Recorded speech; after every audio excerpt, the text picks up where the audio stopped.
Hello, everyone. Wave. Oh, I'm cut off slightly with my camera. Hello, everyone. Wave.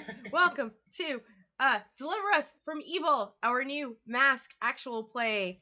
Mask New Generation actual play. It is premiere day. Ah! Okay. I've not been awake very long. I woke up an hour later than I intended today. So things just got weird. But hey, listen, I am not the only human today. Let's go around, everyone, and introduce our cast. And say who you are, who you're playing, a little background on your person, I suppose, and whatever awkward question I guess Rendis wants us to answer for icebreakers. Like, there's always that needs to happen. But then we are going to start, of course, with Rendis. So, Rendis, go ahead, fam. Tell us what's up. Hi, I'm Rendis of Party Wipe Games here on Val's wonderful channel. We just finished up a finale and we are starting with the new premiere and we are super excited for it. I am the narrator because Mass plays like a comic book, or at least that's how they encourage it to be done. Mm-hmm. I should have dressed like Stan Lee. That's what I should have done next time. And yeah, I've run Mass before, and I'm super excited to run it again in a live game because I did a live game 2 years back, and then we've been doing it in play-by-post, and that's always fun and chaotic. And now we're doing it live again. So I suppose an icebreaker question for everyone to consider is for the character, not yourself, but you can apply it to yourself if this applies. What awkward thing happened to your hero, superpower related and also puberty related? Wow. Yep. I'm there. Yep. Let's get it started. Yep. Listen, this is a school hero RP. We got to have the awkward puberty question. I regret being the first one now.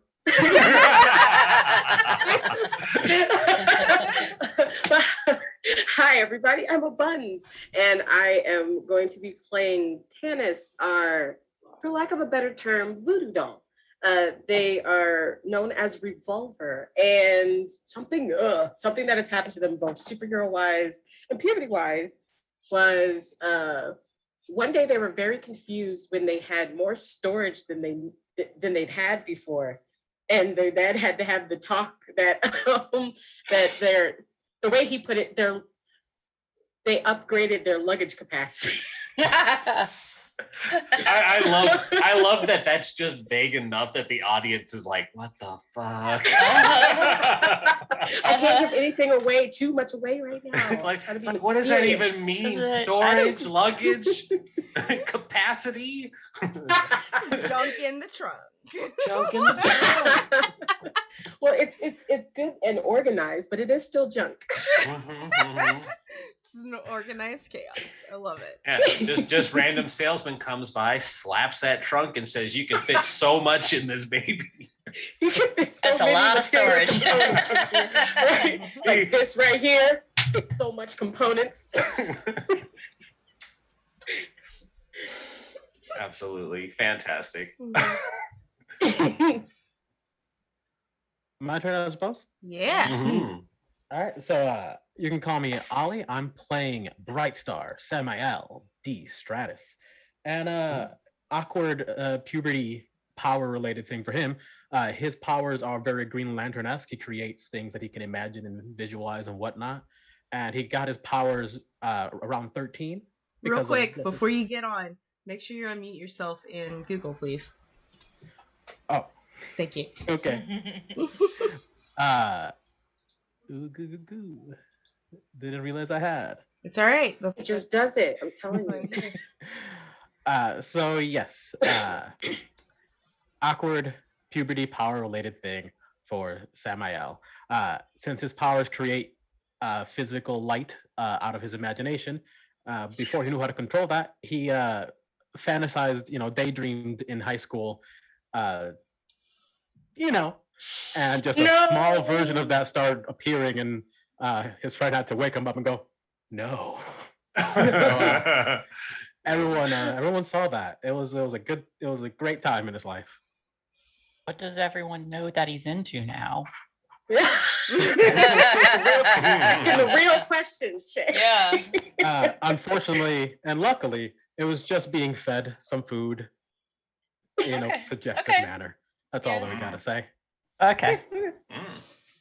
We didn't hear king shame. We do not.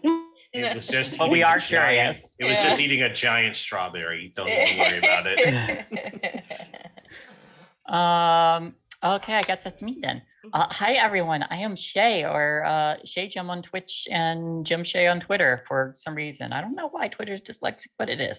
Anyway, today I will be playing Penelope Kristoff, or AKA Paladin, a protege hero in this game.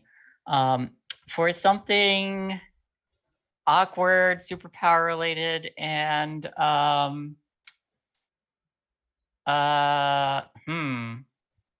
puberty related, I'd say, because her superpower is basically is detective power, she can Sherlock Holmes shit. I'm gonna say one time when she was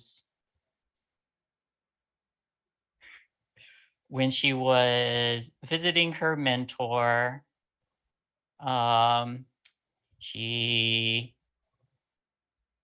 Sherlock Holmes did that mental Sherlock Holmes thing that she had recently had someone visiting. Dun dun. Oh no. And it was not off-putting to her. Nice. They held hands. They did. It was lewd. Oh, The lewdest spicy. hand holding ever. Spicy hand holding. I guess it's my turn now. Hi everyone, I'm Emma Hamley on the internet, and today I'm playing Manifesto, or Ash Lysette. They are, I guess, random thing to know about them, they are a delinquent, and they're socialist as fuck.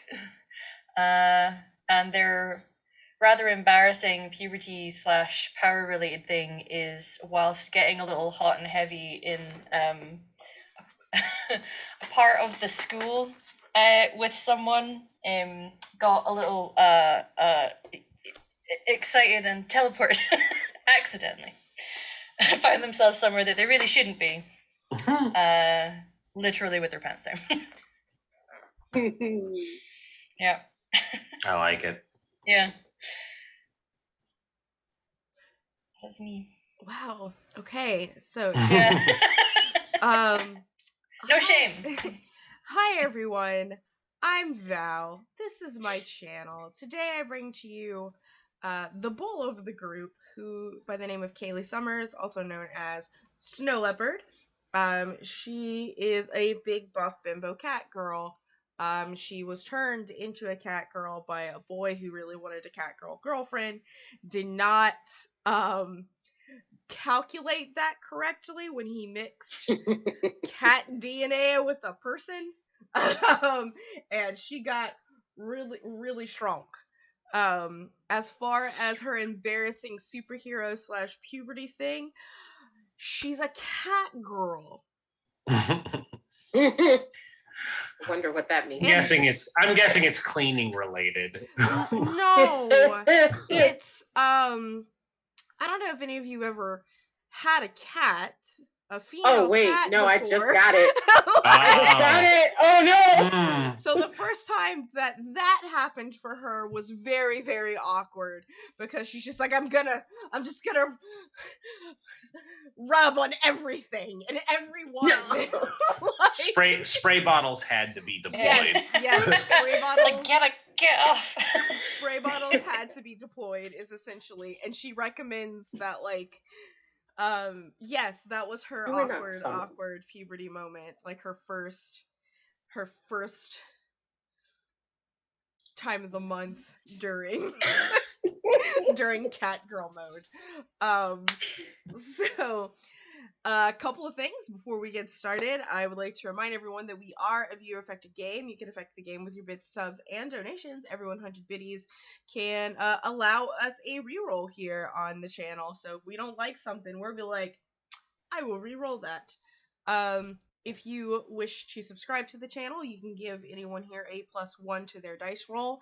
It's not a +1 dice. You just add +1. So mechanically, it's like a +1 forward in this game. And if you just donate money, you can give Rendis an idea. Just Give me ideas because I don't get to roll anything. Yeah, so just it's essentially a sliding scale worth of ideas if you donate through Coffee or Streamlabs, which if you do, make sure you just mention it in chat so that I can go check those because my Coffee and Streamlabs alerts don't work as well as they used to. I'll fix that eventually. But that is what we do here. And on top of that, we are raising money for Extra Life. Starting now, you can type in !Extra Life in chat to go to our team page and donate directly. Or there's a cat. Or like you can, or if you have that Twitch Prime sub just hanging around, I am meeting all of my sub points for the months of September, October, and November. I am matching them with $1 donation USD to Extra Life. So if you know, so on top of giving us +1s, you also give children +$1. So but yeah, with that, I think that's all we have. So Rendis, go ahead, friend. Take us away. All right. Well, that being said, then I'm going to take us right into the action. So Halcyon City. Halcyon City is, of course, a city of the future. And as the camera comes in on the scene, as it were, we see an overhead shot of this futuristic city, and the sound of sirens is the first thing that is heard. Alarms and an explosion ends in a quick as a villainous leaps out of the smoke of this bank building that had been blasted away, and the camera and the smoke reveals that the explosion had left a sticky golden residue along the blast area, almost like a sticky sweet caramel, as this, of course, costumed villainous leaps out and takes to the streets. This villainous is dressed very much like a mime, save for this matching caramel curly locks atop a beret. And she has a large money sack thrown over, and she just is booking to the streets. And she says, "You will never catch me, Crepe Suzette. I am the greatest villain." And she just starts running, and the people are like, "Can anyone save us? Somebody help!" And the onlookers are watching as this villainess just starts running, but we see that you five have been in the area and are the ones responding to the call, the silent alarm that had gone off. Does anybody want to take the initiative on being the first to arrive? I would. All right. Tracks, yep. Yeah, tracks. So, just shooting out from across, like around the corner, is just a massive light show as a stage of gold appears. And in my full costume with a little hard-like construct of a tiny chibi camera operator holding my phone and streaming this encounter. Fantastic. I walk up and point to camera. Whew, all right, fam, it's time for another great crime capture. This fool has got nothing on us, and I sprout some golden wings and just kind of try to leap after them. Excellent. So for this, what we'll be doing is just doing the intros. And first episode is always great for showcasing how things work. So once I have everybody's dramatic entrance, we'll go over the what is the word? I'm blanking. The setting up for your team moves and stuff. There's a couple things to go over. So everybody just know that you're doing a dramatic action, and then we'll segue into that. But this is the moment where you have the chance to showcase who you are. So Shay, you were jumping in. I think as that's going on, like during, like he's got like the stream camera going on. There's the because one of my resources is a vehicle. I just have like a Banshee helicopter like fly by like behind the screen as he leaps down, and before it automatically just flies into the sky.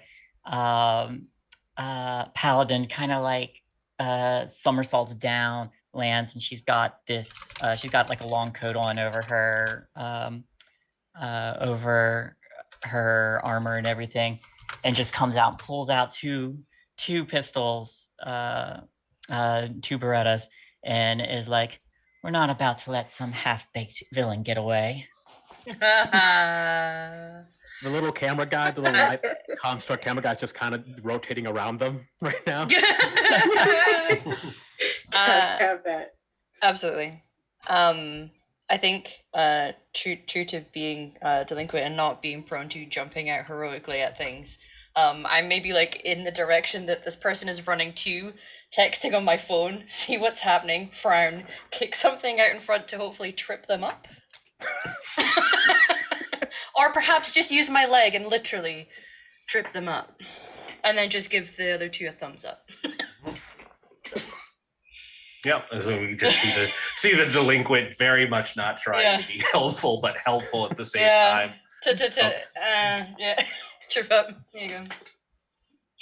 I feel like Revolver is doing what they have been doing every time you guys encounter another villain. They're just like, everything in me is telling me to not stop this, but so for like a good minute, they're just watching. They're like, oh wait, I'm supposed to be helping.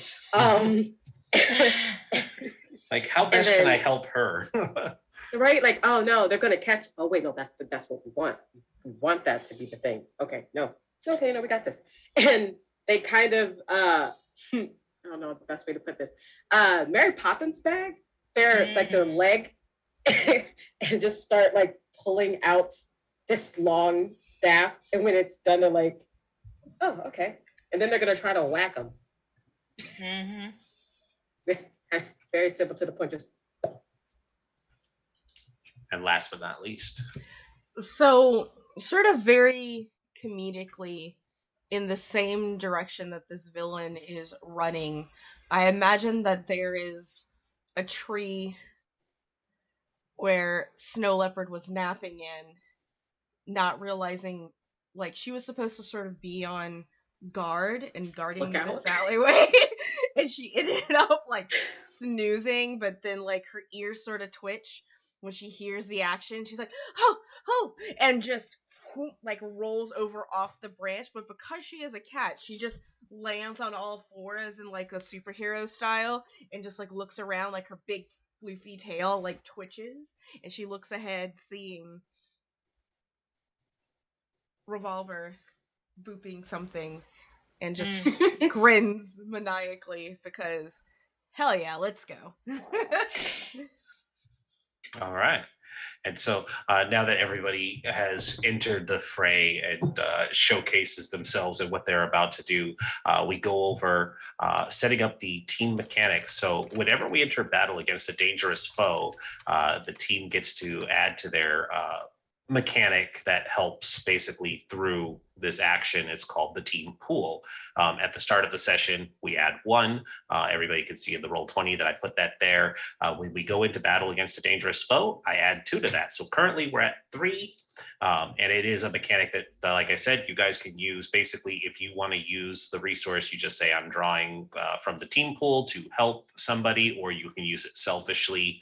But you have to explain how you're, not being a team player when you do that. So there's a lot of fun role play that gets added to that. But first things first, we add team to the pool by going over a couple of things, which is first establishing who's leading the action for this. I'm going to personally throw my vote in that Bright Star is probably leading it since he was the first on the scene. But you guys are free to overrule me. I'm good. Okay. So yeah, if the leader has influence over every teammate, another team is added to the pool. Bright Star, is that the case? I do believe so. Yes. I don't think Okay. you have influence over everyone. Not everyone. I thought it was just someone. Yeah, No. it's everyone you have to have influence. Yeah, you gotta have over every teammate. So, so no there. So that keeps it at 3. If everybody has the same purpose in the fight, which I do believe is the case, because it seemed like everybody was trying to stop Crepe Suzette, even if Manifesto was reluctantly doing so, and Revolver had to remind themselves that they were doing so. So that brings us to 4. And then if any team member mistrusts the leader or the team, I get to remove one. Does anybody feel that that's the case? Oh, No. Not Yeah. Oh, boom! Bringing it down to 3. Paladin. No, I like it.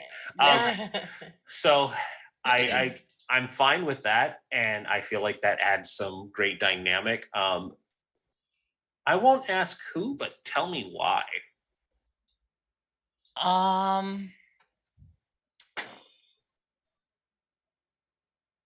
She doesn't know enough about a lot of the members. And she does have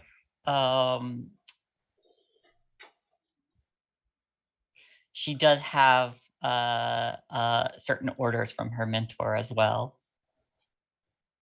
Fair enough. The next thing is if your team is ill prepared or off balance, I get to remove one. I don't believe that's the case. You guys seem like you were ready for this. And lastly, the leader of the team can mark a condition, any condition, to avoid removing a team from the pool. So if you wanted to keep that 4th resource, Bright Star, you can mark a condition and negate the penalty from that distrust. Okay.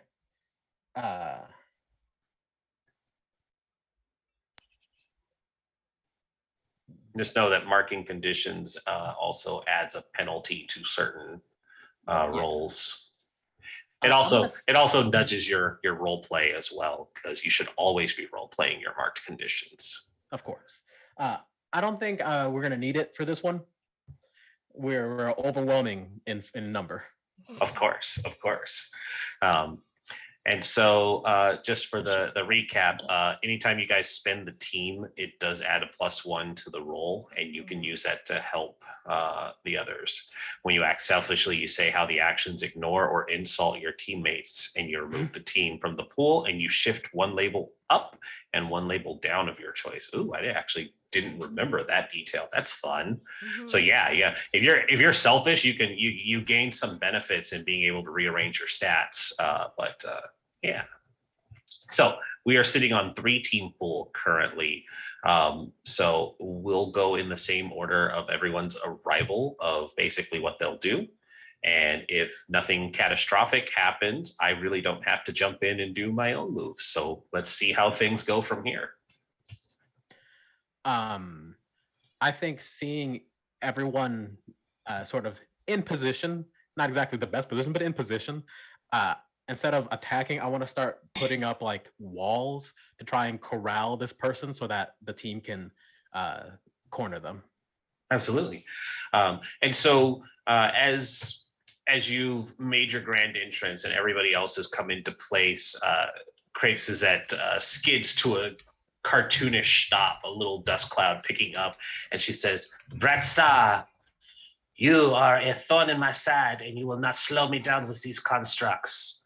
But this will be when you unleash your powers to try and do just that. So you would roll plus freak." All right. Should see it pop up here. Plus 10, full hit. Come at me. Yeah, So go ahead and give us the amazing detail of how that looks, because So, hit you, do it. so it seemed like they did not even care that I was trying to stop them to look like they were trying to go right through. So instead of the wall just being a wall, it was actually elastic and rubber band them back. Oh, as perfect. Nice. Yeah, they and kind of roll out like ready for the team to pounce.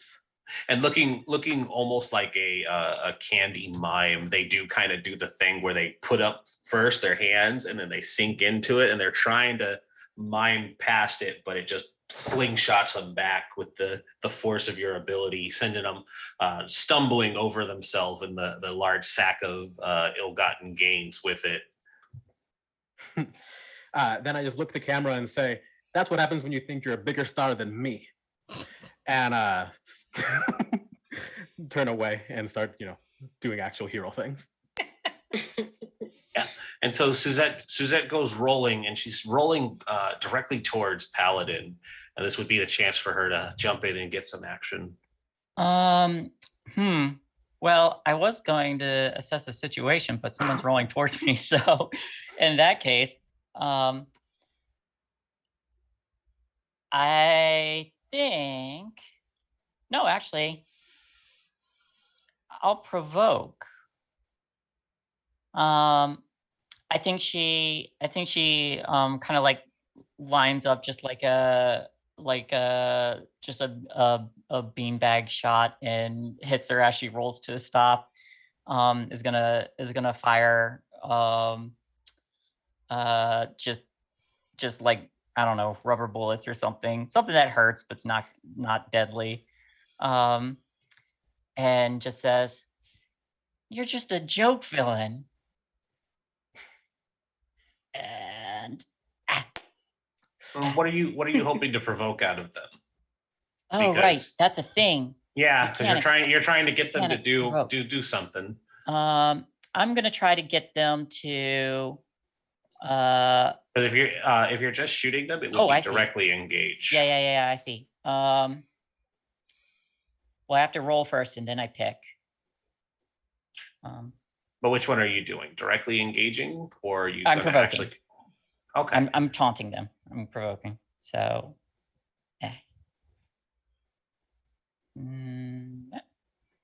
Yay! Another full hit. 11. So they stumble, and I take a forward against them. They err. I gain a critical opportunity. They overreact. I gain influence over them. I'm gonna do.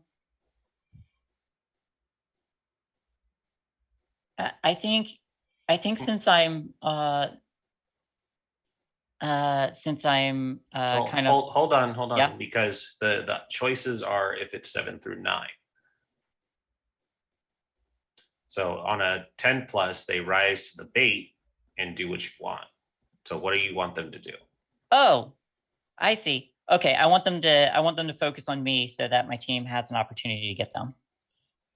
All right, So she can gladly do that as you start firing these rubber shots at her, and you start mocking her ability and her legitimacy as a villain.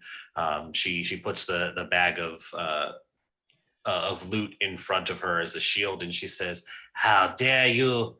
I am no joke villain. I will show you my true power." And that's when. And then I go, "Half baked." Yep. Is it me now? Yeah, if you want to jump in. Yeah. When she says, "I will show you my true power," I'll be like, "Nah, I don't think that's gonna happen." And I'm gonna use my power and use power negation, but kind of come up behind her to also grab that bag of loot that she just dropped in front of her. There's a finder's fee, right? Yeah. Yeah, exactly. But I think I unleash power, so I have to roll freak, right? Yep, that'll be a plus freak. Look at me knowing how to do a thing. You got this. Oh! Damn. Guys, I you're am- doing I am fantastic.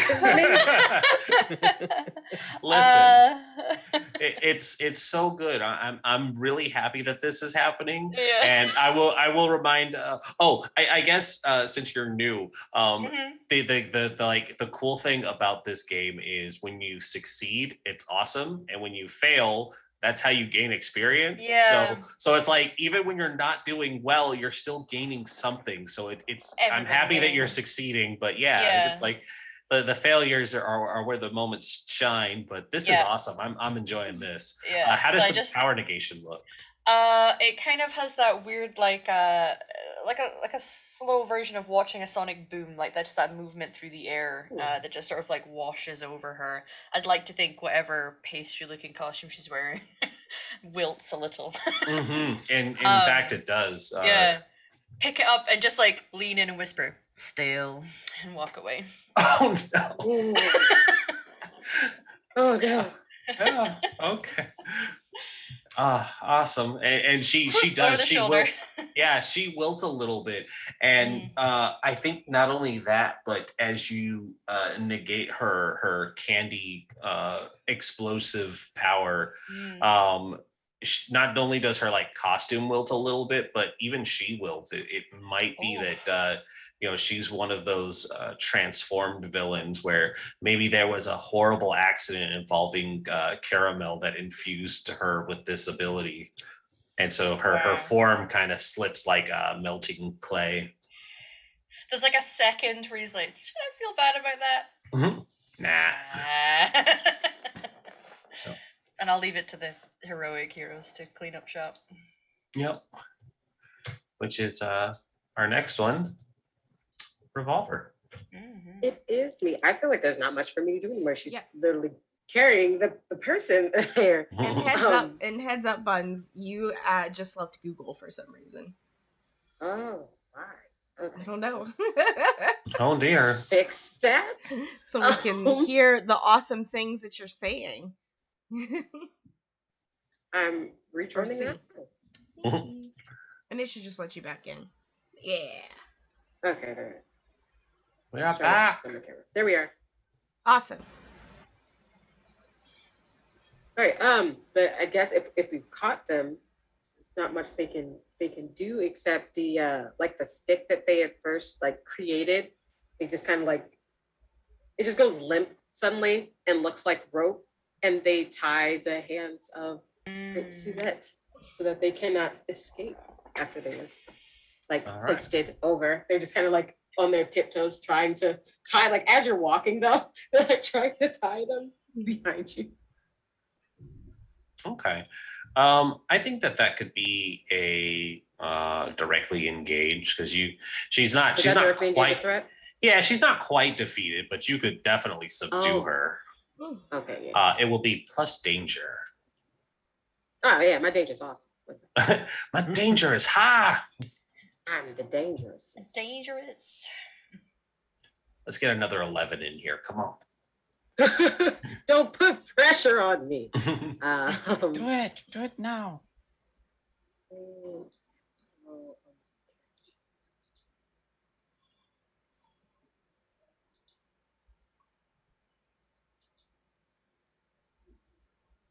She fell off roll 20. Did I leave roll 20 again? Apparently you did. It's okay if you just want to roll dice. Yeah, if you just got we got some physical, that'll work too. It just won't show up in the Just screens. Hey. yeah. Did it do it?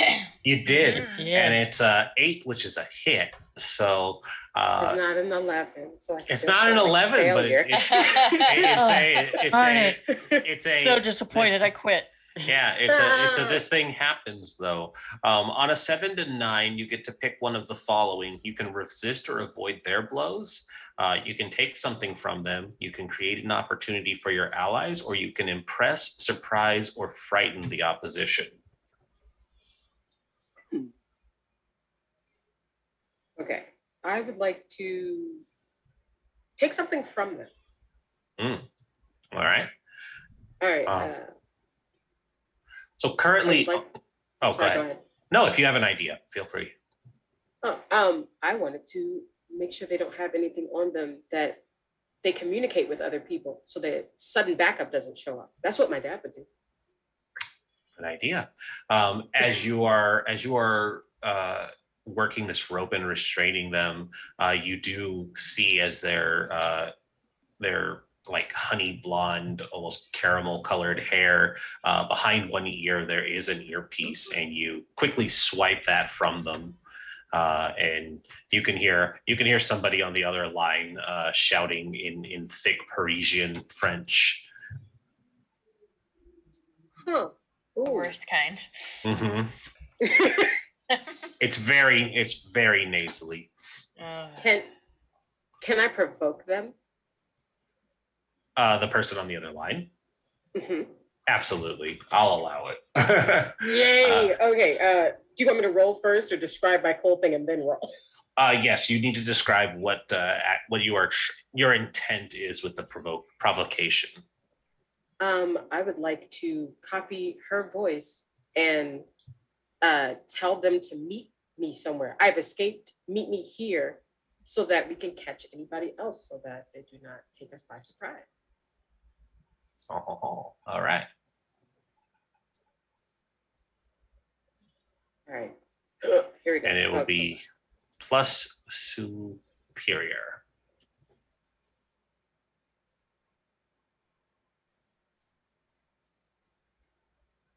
Okay, no, superior should still be okay.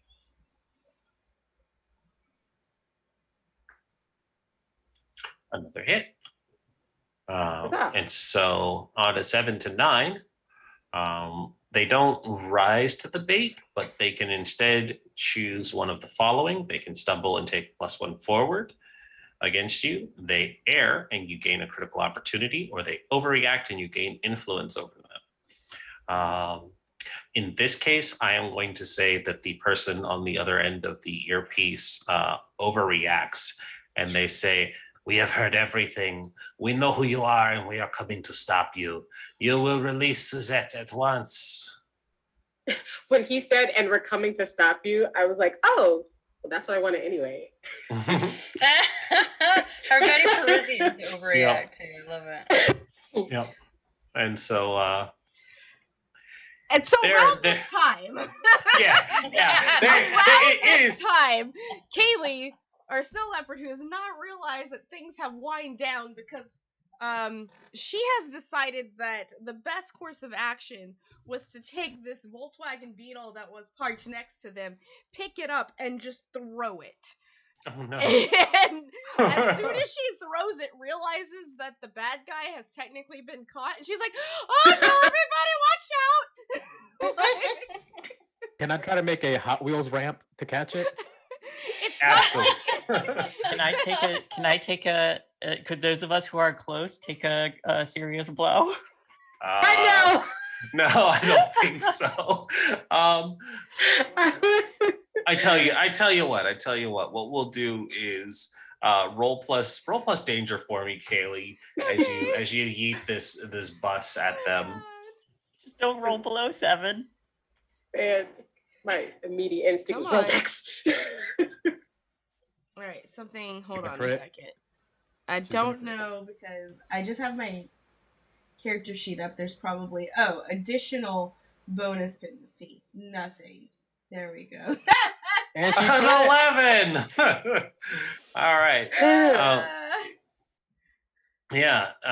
When you yeet this Volkswagen at them, and your companions have enough time to see this coming and react, and just as I will have everyone's names down. Brightstar, as Brightstar wanted to do, they quickly manifest a Hot Wheels ramp to avoid as the rest of you leap out of the way. And there are surprised and shocked screams from the onlooking crowd. But soon this Volkswagen lands on its wheels, does a little like loop, and then it shoots off of a sweet jump. And as it's getting more air from this ramp, This is when unmarked van comes running around the corner, and it just says like the Croissant Brigade, and it is you have basically the guy who looks like the chef from Ratatouille. Yes. He's there in his full chef outfit, with his holding his hat in place as he's driving, and then there are two other chef-looking individuals, and they are holding baguettes that have gun barrels sticking out of them, and it looks like they were getting ready to engage all of you, but this Volkswagen hits it as they all yell "Sacre bleu!" and it veers out of control. How very Far Side! I love it. Yep, and it just crashes off in the distance. And then I'm like, yes! Yep. And it's at that moment that Crepes-Zet is officially considered defeated, and the crowd cheers for everyone. And as you're taking this moment to bask it all in, you hear "training complete," and everything starts to fade away. And we see that the downtown area of Halcyon City is in fact a more Danger Room-esque training area that is a part of the Phoenix Academy, your guys' current home and place of education and hero tutelage. And with the announcement that the training is complete, your mentor, a Janus hero by the name of Hummingbird, is a older woman with curly red hair, a green outfit that has a very majestic bird theme to it. She flits down and holds up a clipboard, and she says, "Well done, everyone. I'm quite impressed by your teamwork and ingenuity. The Volkswagen was an unexpected touch, but the chaos and damage control was at a minimum." Sorry. Thank you, ma'am. I got very upset because bread makes you fat. Bread does make you fat. That's facts. Like, not to like fat shame anyone. It's just that it does. Yeah, Sometimes but also carb croissants loading are is all good. butter. That's true. Well, Excuse me. Is it like with your catness? Is it like a show of like, "Hey, good job," to scritch your ear, or is that like, "Whoa, you're getting a little personal there, buddy"? Please. Like I want to know before I do anything Please. wild. Please pat my head. That's definitely a pat worthy thing. That was Yeah. a great throw. Oh, Like, did thank I do you. good? Thanks. I appreciate. Oh, thank you.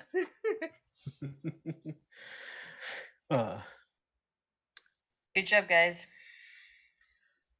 Did we get an A? I would say so. You all exceeded expectations, and you were able to very quickly subdue this villain. And I did enjoy the bit of banter that many of you were exuding with the villains. That is very important for setting up a bit of show and, as they would say, panache for the audience.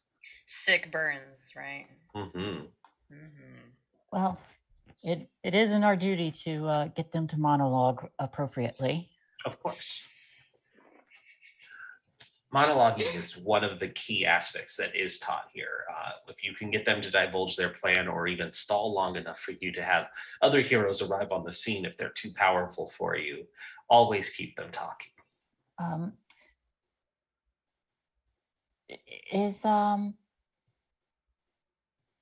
How long does it usually take for new heroes to gain an arch, do you think? Well, given that E.V.I.L had been dismantled some time ago, the current plan of assigning villains and working with hero teams is kind of in a shaky place right now. But don't worry, definitely before graduation, we'll have appropriate villains lined up for you all based on your capabilities. Okay. And we wouldn't Oh. want to go back to the old days of when evil was running things. No, I read up on what it was like then. Revolver is just like not making eye Yep. So do we get like celebratory snacks or anything? I would love a snack. I did bring orange slices. Oh. Is there sugar on it? Nature's sugar. Did you bring like orange slices as in like oranges? Or did you bring like the candy orange slices? Oh no, I meant real orange slices. Oh, well, that's okay. We can just like let's just go out to eat. That's fine too. I Okay. can. I'll accept an orange if it's offered. I know. Like, you and me both were like, we'll take the oranges. And she does. She has bags of individually sliced oranges available for each of you, and she's like, it's very important to restore your vitamin C and sugar intake once you've done some strenuous athleticisms. My own powers can attest to that. You burn through it all very quickly. So one of the things with Kaylee is because I don't know if y'all know this, but cats actually can't taste sweet things. So that's actually one of the things. Can't taste sugars, yeah. They can't taste sugar, so that's one of the things she's Or- lost. So Orange peel is really sharp on their nose as well. Mm-hmm. So she's They're just also- like, I don't want oranges. My my handler told me that I am a what do you call it? An obligate carnivore. An obligatory carnivore, yes. Yes. You know what? I'll treat us. Everybody did real good. Good job leading today, Bright Star. It was my pleasure. I'm sure the fans got a kick out of this test run. We'll see you guys in the field for real next time. Oh, by the way, that reminds me. And she reaches into her pocket and takes out a little remote and she goes, boop, and she pushes a button and your little like remote drone holding your phone makes a sad noise and is footage deleted. Sorry, but Phoenix Academy training sessions are not allowed to be streamed. Tut All tut, right. Bright Star, breaking the rules. Well, not necessarily. He was doing exactly what he was supposed to in the moment, but it's just a reminder that the footage can't leave the training grounds. Right. It's not like E.V.I.L kind of advertises their training. Definitely not. Well, hey, like I said, I'll treat everybody today. Do we have leave to step off the school grounds for some dinner, or? I feel that some R&Rs deserved. You all did very well. Hot dogs. Thank you, ma'am. We should get hot dogs. Yeah, sure. I reached to grab the bag of oranges, though. I also want to snack on oranges. Right? Let's get dinner. Everybody Multiple suddenly wants oranges. these oranges. Yeah. I do accept an orange. Yeah. I Fair- turn my nose up at it. I hate citrus. Bright Star hates citrus. Ash just likes food, any and all. It's one thing in this world I can't stand. Citrus. I would 100% get scurvy. Oh no! Yeah. now there's a citrus villain. You insured it. Yep. Yeah. Hold on. Make a note here. Citrus villain. All right, there it is. It's in the book. All right. And Well. so yeah, you guys are given permission to be done for the day. Your training session was a great success. And because of that, the Hero Academy really isn't too strict on what you guys do outside of your curriculum. So when it's downtime, you're free to stay on campus, go out, do stuff. The only real rule is you guys aren't allowed to do any heroics, any unsanctioned heroics. There are excursions allowed into the city, but because there are a lot of undocumented villains or even supervillains that go about the city, as students, you're not ready to take them on and your life could be in danger. So you're usually discouraged from getting involved as the law enforcement, Aegis, and the actual League of Heroes are usually the ones who handle these events. Cool. All right, so we're heading to Yester Pup, right? Gonna get some hot dogs? Oh yeah.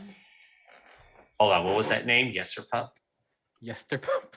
Yesterpup? No, I love it. I'm noting all of this stuff so that we have it. Hey, So That's a power I shouldn't have. I will just keep making shit up. No, do it. Do it. I encourage it. Yesterpup. I have to go All right. potty before we go first.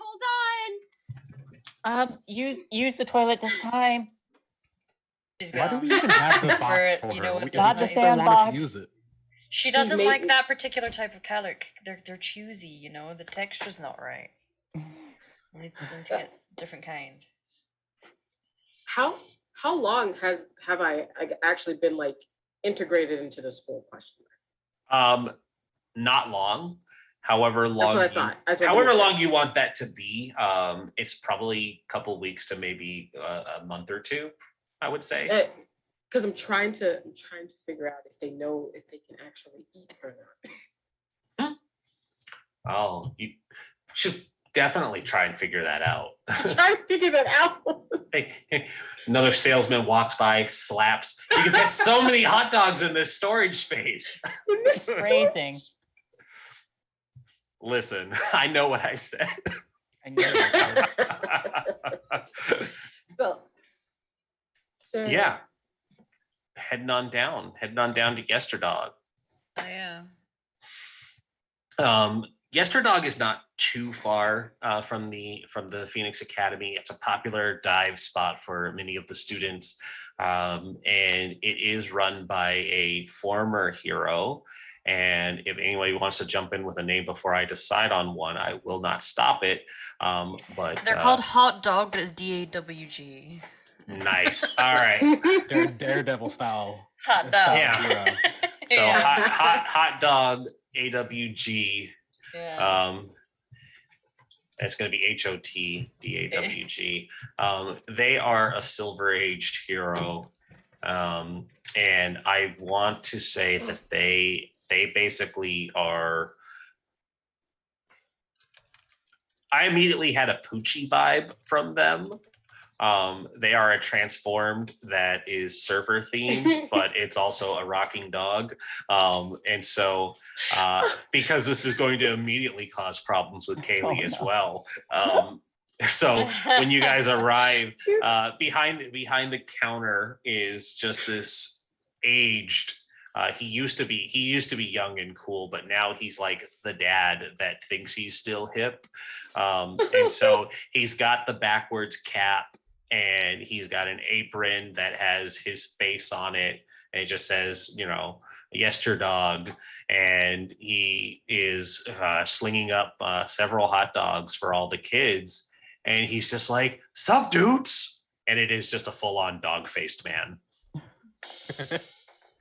What kind of dog face? What's up, dog? like a Rottweiler. I Yeah. my head went full Cerberus level dog. Oh no! Yeah, Because he's a hot dog. He's no longer Poochie. He's Mr. Peanut Butter. And he's just sup dog, and then Manifesto goes sup dog, and he just goes sup dog, and it just keeps going. I'm gonna fist bump him. Yeah, he fist bumps and then he makes it explode, and he says, "You kids are all right." Hey, I'm treating today, so 5 hot dogs, I think. Excellent. Yeah, dogs. All right, I'll get that ready for you, dogs. And then he looks over to Kaylee and he just goes, "Her." I like dogs. You're good too, cat. Would you say they're a cool cat? Hey, they're a cool cat. Hey. And so, I like you guys. You're cool. Yeah. And so to kind of like give you like an idea though, like because Kaylee is basically a furry, she doesn't, when she goes out of school, like her costume is her dressing down. So when she goes out, she has like a big old hoodie on and like Jinkos to hide the fact that she has paws for feet. and she wraps like her tail around her waist to be like a belt. So all you kind of see, you see like the tufts of like her fuzzy ears, and she doesn't have whiskers so much as like Naruto style. She has whisker scars. So it's just sort of like, okay, no onions or ketchup. I'm not allowed nightshades anymore. All right, no onions, no ketchup. What about the rest of you? And for that matter, what does everybody else look like when they dress down? Mm-hmm. We had a chance to see you in costume. Now let's see your plain clothes. Our civvies. Or your civvies. Yeah. Your skivvy civvies. Well, Penelope also dresses. She actually dresses down when she goes out. She's got like a bright, colorful pink top that barely goes over her boobs, and very short shorts. And she's definitely not looking like like she did in her nun armor. Forgot for a second that they were in like full battle nun. Full battle nun, yeah. Full battle nun. Hell yeah. Tannis is still trying to figure out their style, but like as of now, they thought it would be funny for them to have a lot of metal T-shirts because they have a lot of the same imagery of like. So she has like a Grateful Dead shirt on, like band tee on, that's just like Ash taught them how to. Like they specifically. Fucking deadheads. I'm sorry. I'm having a visceral reaction. Like Val is having a visceral reaction. Tell us how you really feel. I know, right? It was like they could always do my favorite fake metal band that I love making, called Weathered Leather, because the scratches in it just looks like the font that metal bands uses.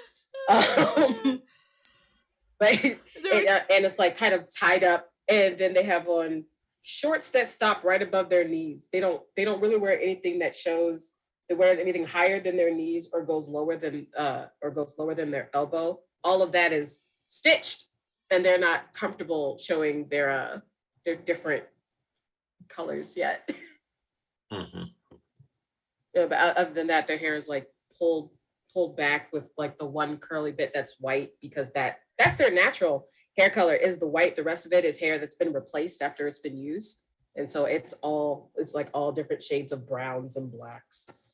And that's really it, other than just you can see one kind of stitch that's right behind their ear from when they were finished.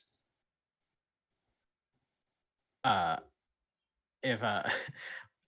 think Brightstar, when he goes out, dresses down as much as he possibly can. So tight jeans that show off his ass, bright shoes, these are like dress shoes that he shouldn't be wearing with jeans, and he polished these motherfuckers. Like, they look good. And up top is just wearing like a nice white button up, like unbuttoned to like the third button, and a vest over top of that, and shades on, of course. And this is as casual as he gets. So he put on jeans. He's casual. Wow, I was gonna say it's like this is dressing down. Ash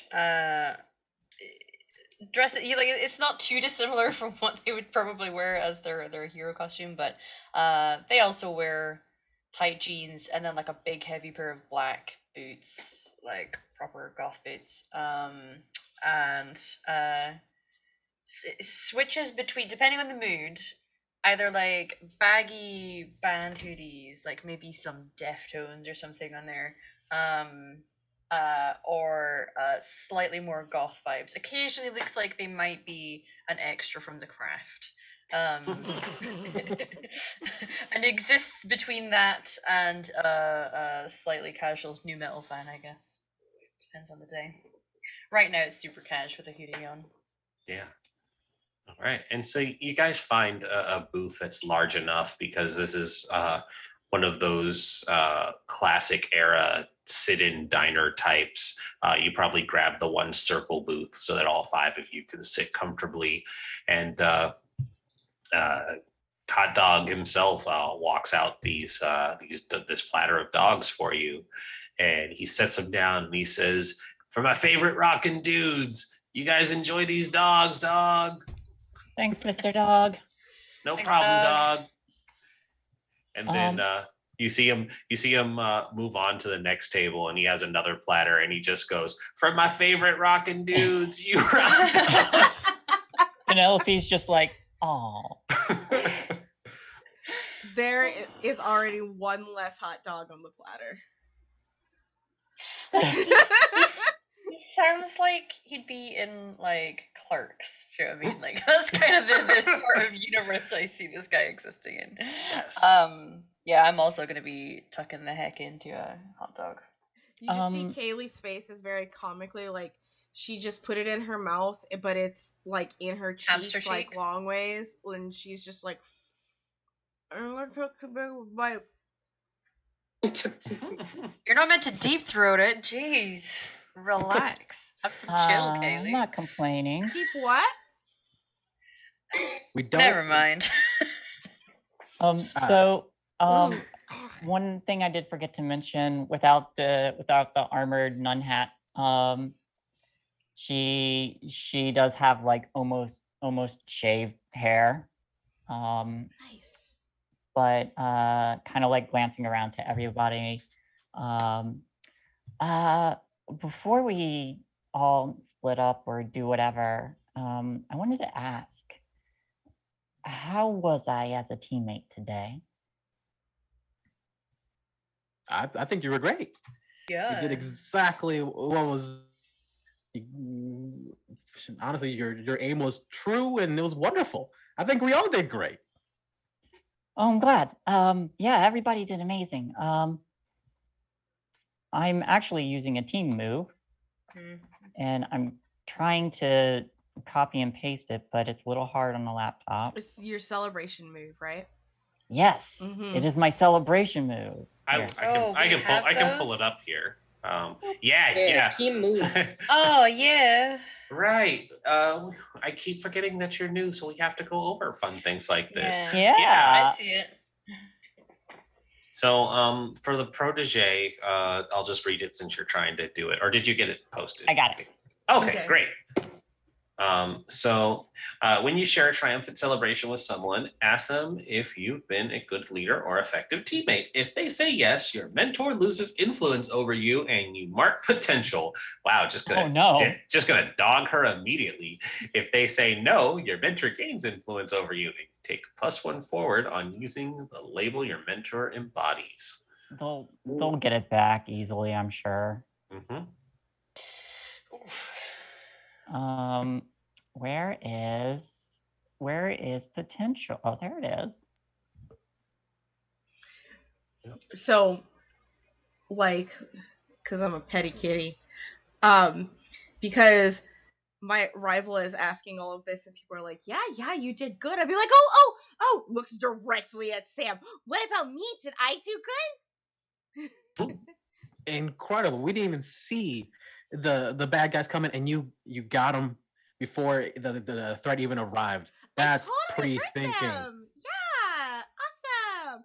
Like, amazing. This is not a team move. This is just her. This is just her.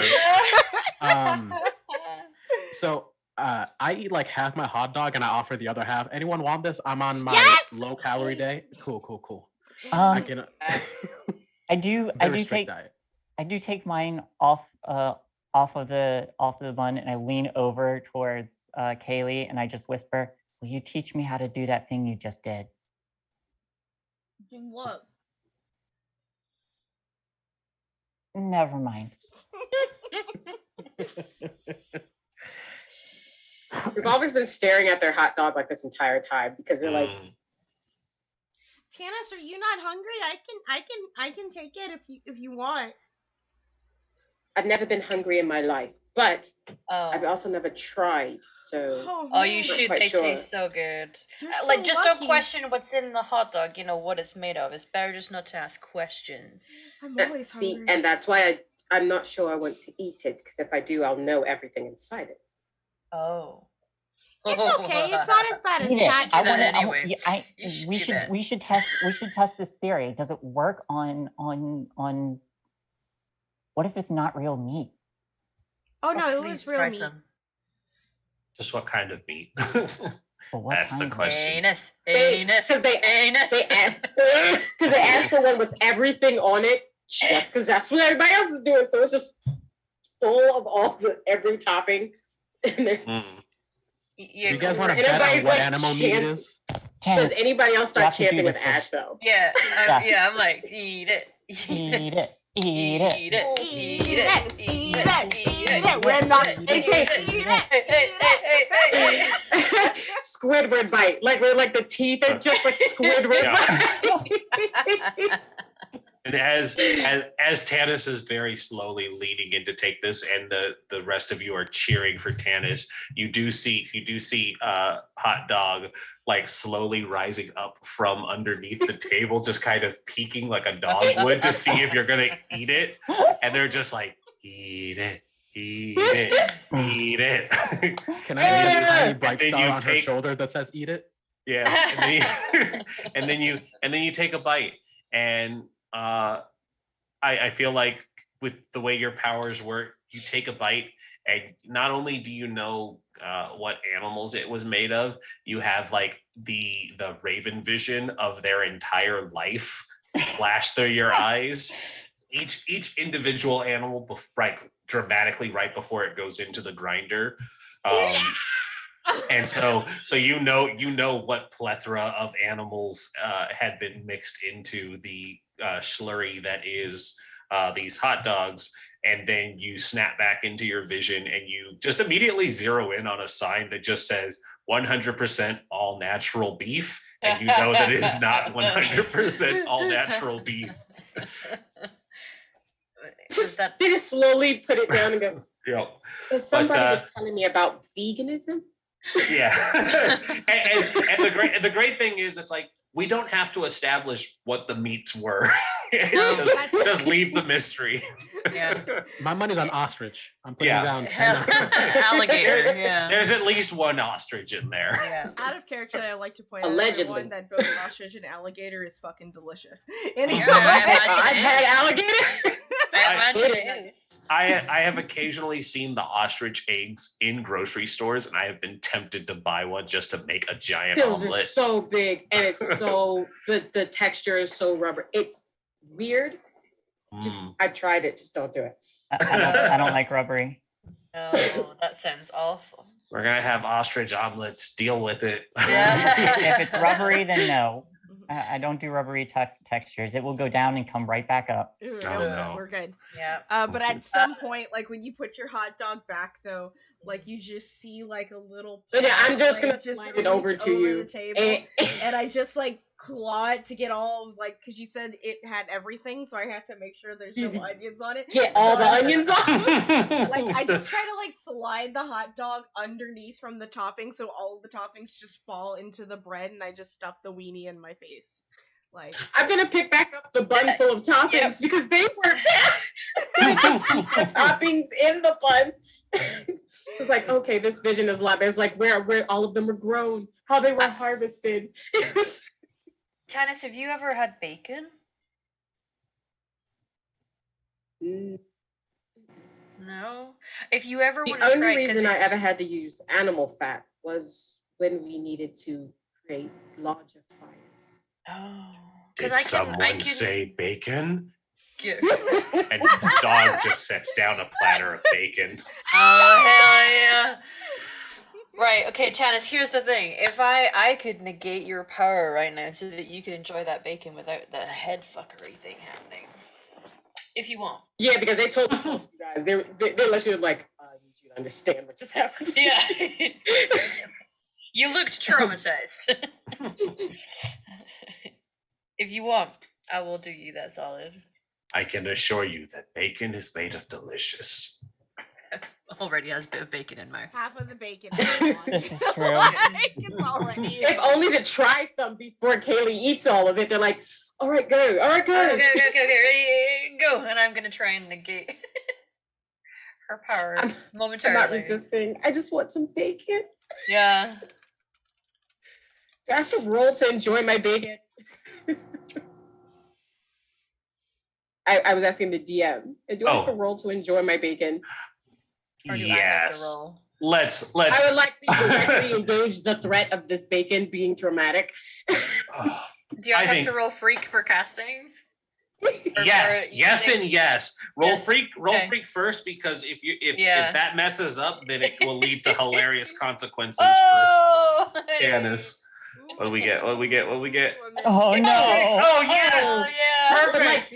Okay, all right. So, So first thing, since you are our first miss, this is how you gain experience. So down on your character sheet, there is the potential. So every time you roll a miss, you mark potential. When you fill the bar, just like when we were playing yesterday, when the bar is filled, then you get to do your advancements. And so you want to fail, but at the same time you want to succeed, because it's different things happen with each outcome. And as we're going to see here, when your powers fail, there is an outcome. And I lost my cheat sheet. So there we go. Unleash your powers. On a hit, on a 7 to 9, mark a condition. Wait, is there no bad one? Oh, mark a condition. There's nothing for a miss. There is no bad one. What? I thought there was one. Nothing on the the bad miss. part is it fails. It just fails. Yeah. Okay. I remembered there being a really bad collateral for powers, but I guess not. So what ends up happening then is you think that it worked because you rolled pretty low too. So the effect is there, and Tanis, you think that it might have worked. The power negation has never really worked on you before, so you don't know that it didn't work. And so you go to take a bite of this bacon, and sure enough, you go Raven Vision again, and you see the life of this adorable piglet transition into a full-on sow, and then it has its own little piglets, and then this old-timey English farmer is like, "That'll do, pig," and he walks them into a shed. You know what?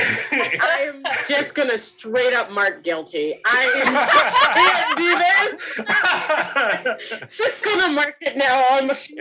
Yeah. Tywin Lannister says, "That'll do, pig." Oh my gosh, that is him. And who are you? and so like it always stops right before that dramatic moment of you seeing the animal be slaughtered for meat, but it's the implication is there, and of them going towards the ramp, and I'm just like. Yep, and that's when your power just cuts off, because your power ultimately works for you, not against you. And so it's just like, that's enough. That's all they can take. And so it stops. And you probably just decide to put the bacon down. Sadly, but I'm sorry. Did it? Unfortunately, I don't think your powers work. Oh. Like at all? Did you lose them? Did somebody take them from you? No, I'm just really good at not being affected by things. It's not. Oh, I see. Okay.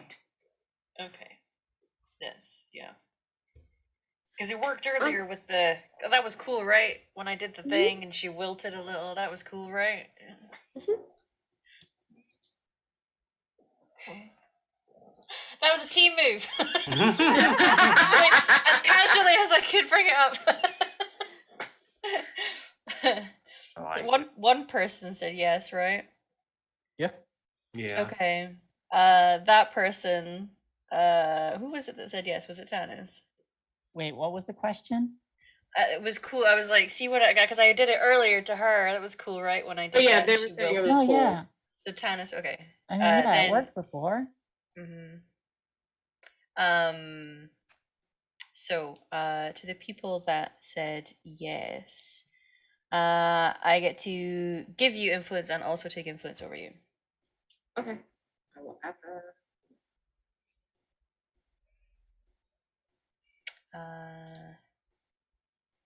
if I already have influence down, do I just do like 2? Can you have 2 influence? You can only have one. You can only have Okay. Yeah. But there is, I thought there was a thing that happens when you override the influence. It's you can reject someone's influence. And the way that I have been doing, mostly with like in-game stuff, if someone already has influence over you, I think they can shift your labels. Okay. Yeah, that's it. That is exactly what it is. If you have influence over a teammate and you would gain influence over them again, immediately shift one of their labels up and one of their labels down of your choice. And so this is another mechanic that happens in the game. Your guys' stats are not static. They will be changing all the time. And basically, you guys can change them. I can change them. Other people can change them based on the way things work. And so this isn't a, you don't always want to do what is optimal for their stat change. You do what is thematically appropriate, because this is a very drama oriented type of game. So if you feel that you need to talk someone down from being too reckless, you drop their danger, that sort of thing. And there's like a cap too. I don't think you can go over 3 and under 3. Negative. Yeah. Yeah. You can't go higher than 3 or below -3. But usually it's always raising 1 and lowering 1 at the same time, because it's supposed to keep that number balance. So yeah, did you gain? Did anybody get exceeded their influence? Tannis. So I think Penelope said something. So I think she and I can exchange an influence. But I already had for Tannis. Yeah. I think I took 2 though. Yeah, so this because I only have influence. Only 2 people have influence over me from my beginning stuff. Yeah. So you would still get influence over me. Okay. I think, right? Okay. So if you nobody exceeded having more than 1 though, is that? No, I did, because I already had Tannis down. So technically. Okay, so Tannis can shift yours then. That's what we're doing. Shift my stats. Okay. Okay, so Tannis, you can raise their just shift danger. 1 up, 1 down, right? Yep, you can just tell them to raise and lower one of those stats. Danger, freak, savior, superior, and mundane.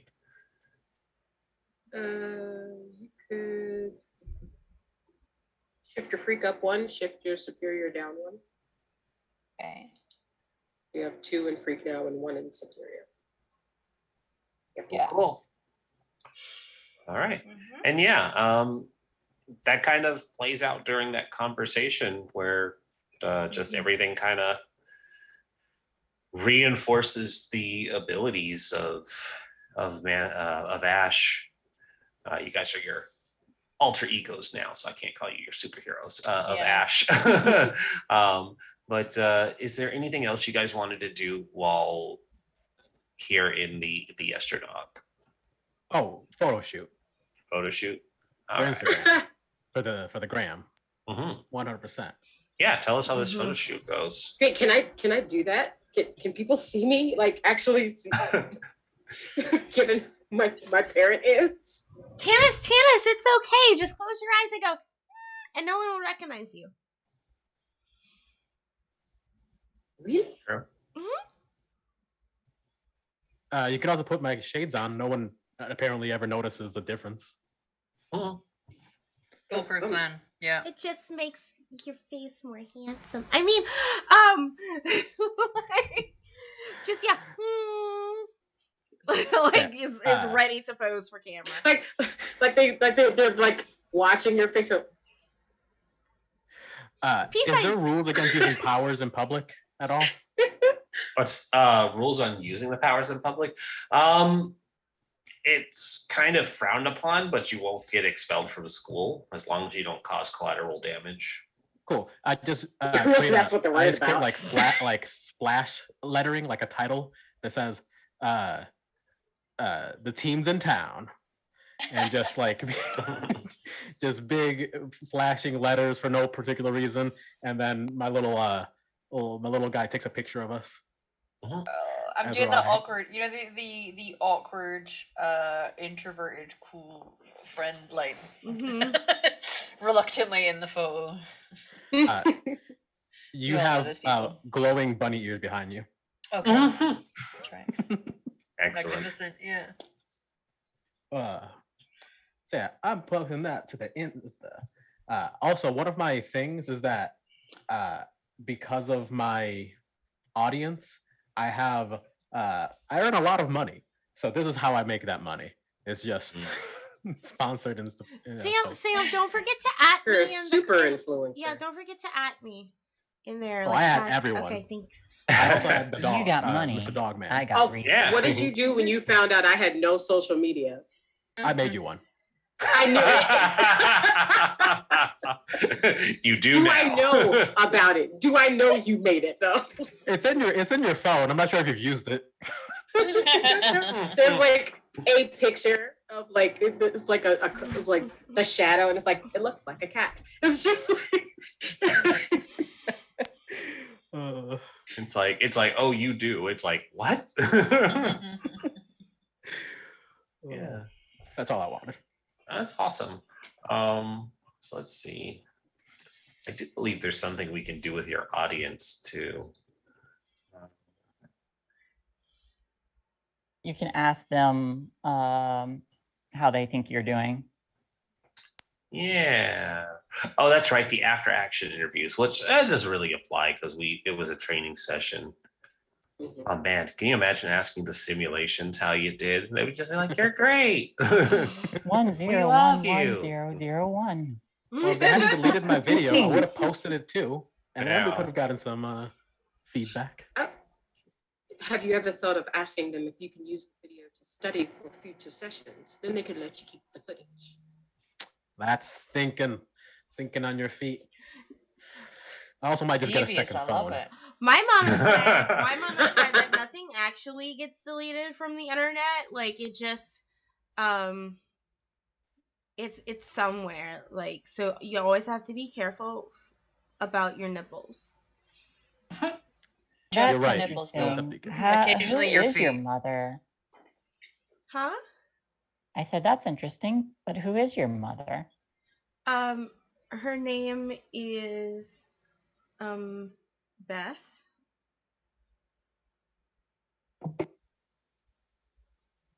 Does she come see you at the academy? Oh no. My parents don't come see me at school. Why not? Because it's dangerous for them. They're just people. Do you ever go visit them then? Oh no, absolutely not. Why not? Because because it's dangerous for them. They're just people. I think at that, Penelope's eye just kind of twitches a little bit. You have parents and you don't go see them. Correct. They FaceTime me sometimes. Like on Sunday nights, we FaceTime. I do that sometimes with mine. Yeah, sure. I legally can't have contact with my father. Yeah. Some of y'all have really interesting parentage, huh? Well, as you all know, I am an orphan. I have no family or friends. I That's was so raised by a glowing sad. star. I was raised by wolves. One of Yeah, one of the cups just gets knocked off the table. That's so sad. Such a cat. More of the little like chibi men, like my camera operator, come up and just like clean up the mess. Handy. Just I. What the about chibi you, man. Ash? For me, yeah, no, my parents are kind of mundane folks as well. Like they're real proud of me, but I don't think they really get the whole having to be at hero school. So what? You don't see yours either? No, I do go home. I don't think they'd forgive me if I didn't. then they ask all these questions, and they're just really pleased, and there's pictures of me everywhere. It's very awkward. You don't like the attention? Nah. Well, I mean, it's nice that they're proud. Don't get me wrong. But yeah, it's awkward, you know. Awkward. You don't get along with your Are parents? they capitalist? Oh, I'm so sorry. Well, Right? He says Well. counting his money. yeah. Yeah, I think they and I we see the world a little differently. Well, you have parents, so it's Yeah. good that you're spending time with them. For sure. Yeah. I think they just hope that I, use this to make a great success for myself and make a bunch of money.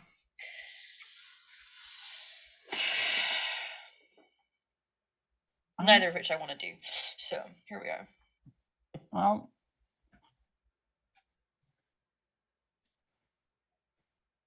I'm just do in it for the whatever you kicks, need to do, but do whatever you need to do, but don't forget that you've always got them to go back to. True. What about you?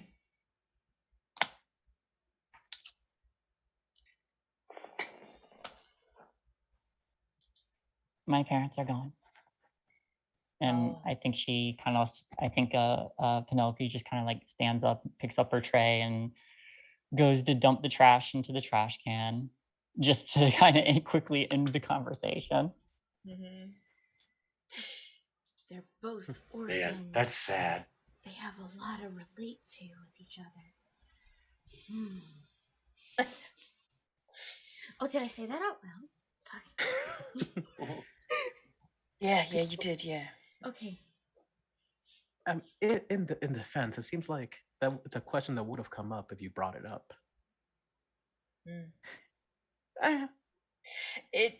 Well, maybe it's just, sometimes when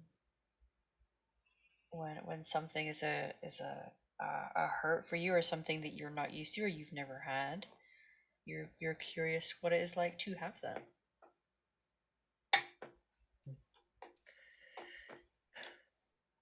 I think that's enough introspection. We should go out. Yeah, it's way too heavy, man. Where are we going? Wherever we can find the most people. I have a fake ID. Should go get blazed. I'm 18, so I can go anywhere. Yeah, sweet. Mm-hmm. I have a question. Mhm. Is Halcyon City legal age 21 or 18 like the rest of the world? I feel like also I say Halcyon, so I'm just trying not Me to too. butcher it. Are we talking about are we talking about legal for drinking or legal for Yes. Yes. Yes. Yes. Okay. For the club. I don't. Because I some think- of that changes by state. So let's see here.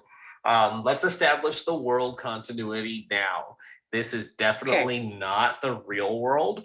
And there are definitely things I don't agree with the way like real world America runs things. Cough. I definitely don't think if you're old enough to die for your country, you should be old enough to drink for your country. I feel like that should be a thing. So 18 should be a legal drinking age, because you can do everything else that's awful to your body when you turn 18. So why not also drinking?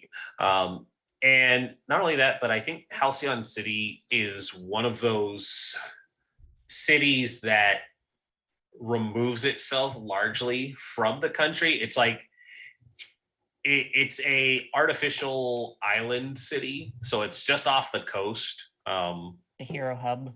Yeah, it's a metropolis just off the coast, so that it doesn't have any real bad impact on the environment. But the rest of the U.S. still exists, because I will make reference to it as well. But it is definitely an East Coast city. We're off the coast of Quebec. Yeah. See, it's funny because over here, obviously, drinking is 18, but like you can get married and have kids and have sex and sign up for the army stuff at 16.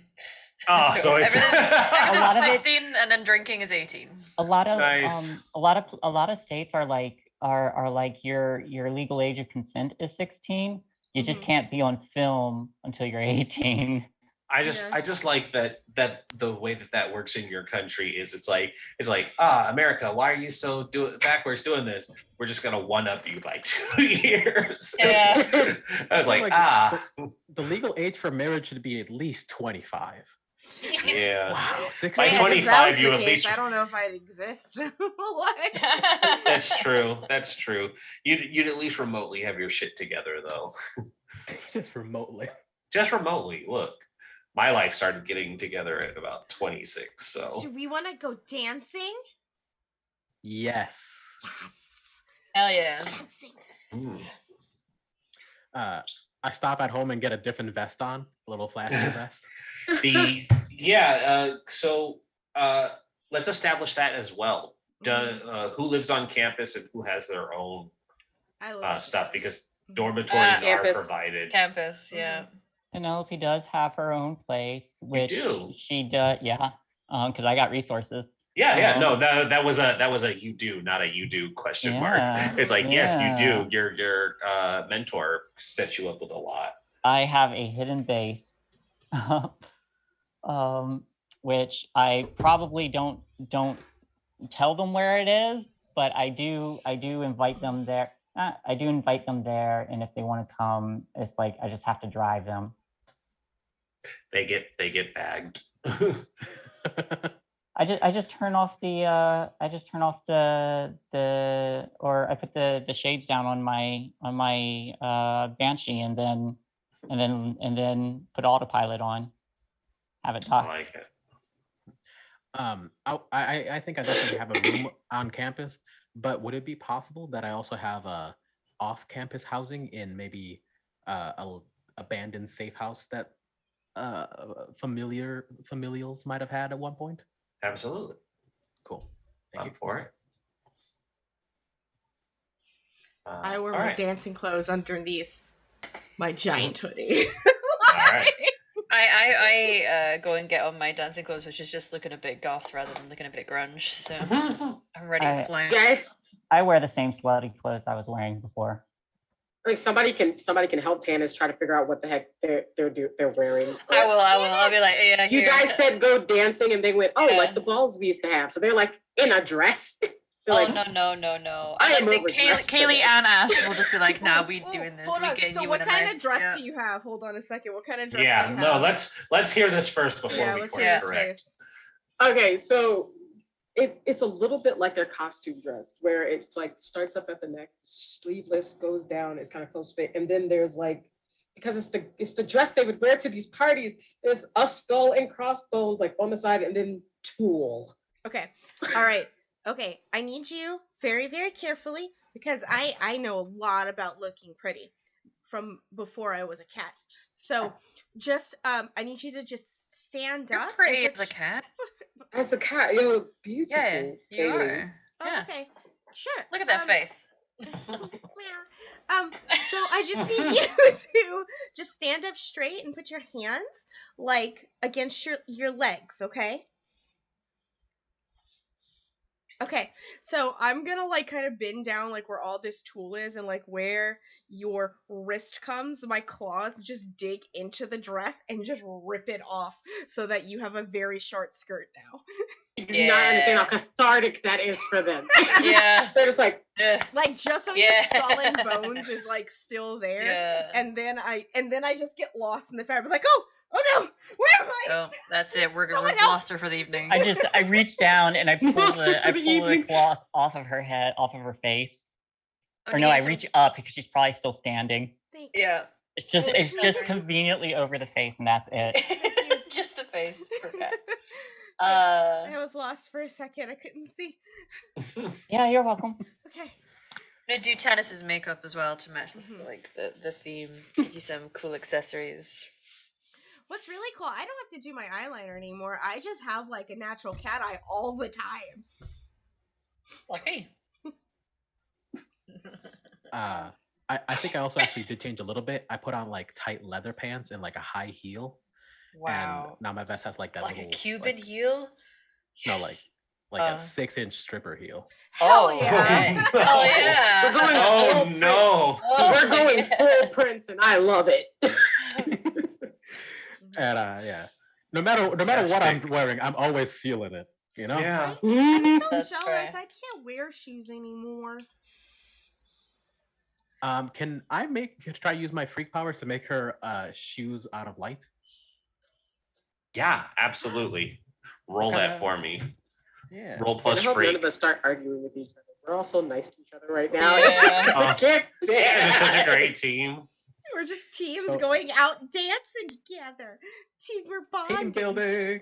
So the way that like Kaylee's feet are is, you know, like if you've ever seen like gargoyles, like she just walks like on her Yes, toes. like on the balls of your Yeah, she feet. walks on the balls of her feet. Oh, no. And, like it just kind of, it already has like a natural arch, like she's wearing a heel because she's just walking like that all the time.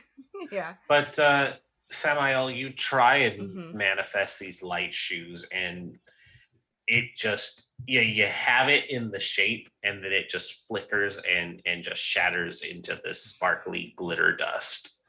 It does not hold.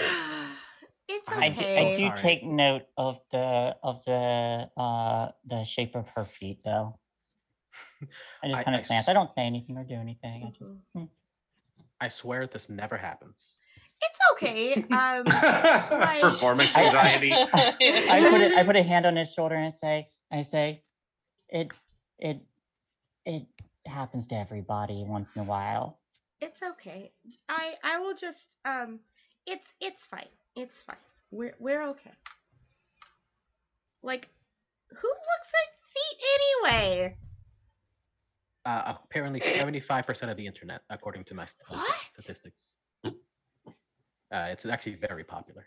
That's concerning. You just look like you're wearing really cool cat shoes. I'm wearing awesome slippers if anybody asks. Yeah, they're dope. Yeah. All right, dancing. Okay, let's go. Dancing. Yeah. So you guys show up to a club, and this is going to be. I'm gonna throw all these references that only Shay gets, but they're so great when I make them because this feels like an appropriate dance club for you all to get to. You show up at a club here in Halcyon City, and it's called the Velvet Getaway. Oh no! And so it is a mix of retro, disco, and techno here, and the club is very much owned by an eccentric British man who rarely comes out during the day, but at night he's often seen on the dance floor and just around the patrons who are there. There is also a bar, and they do card. The bartender is a very loud female. She has shaved sides and dyed blue hair. But you guys are probably regulars there as well. You know the proprietor is a man named Mr. Velvet, and the bartender's name is Zoe.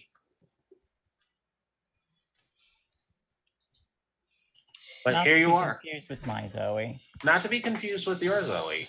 But here you guys are in this club. The music is currently blasting through some techno dance. So you got some good EDM on the floor there.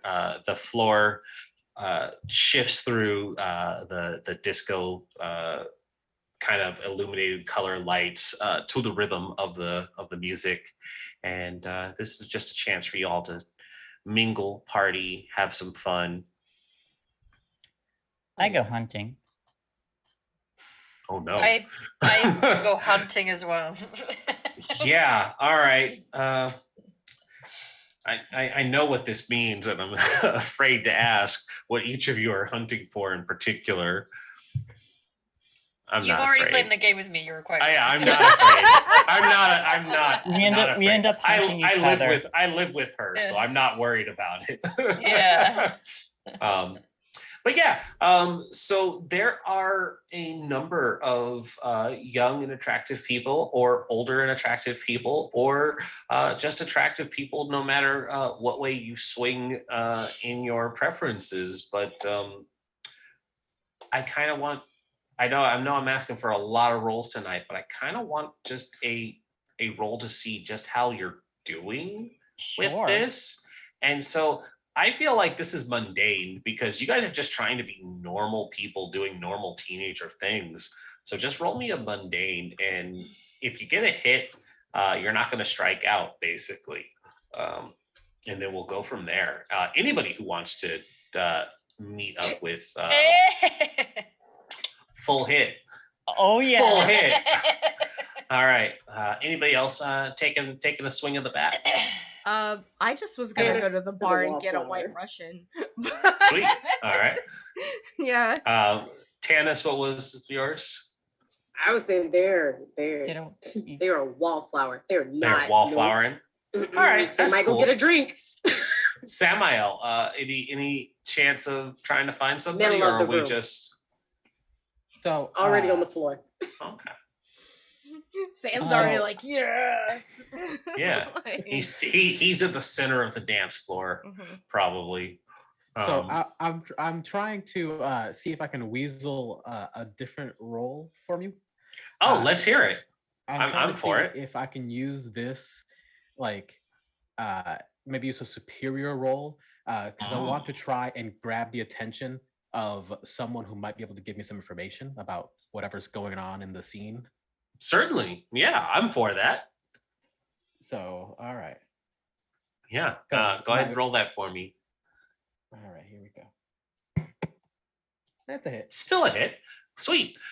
So basically what you would have been doing is an assess the situation, which is superior.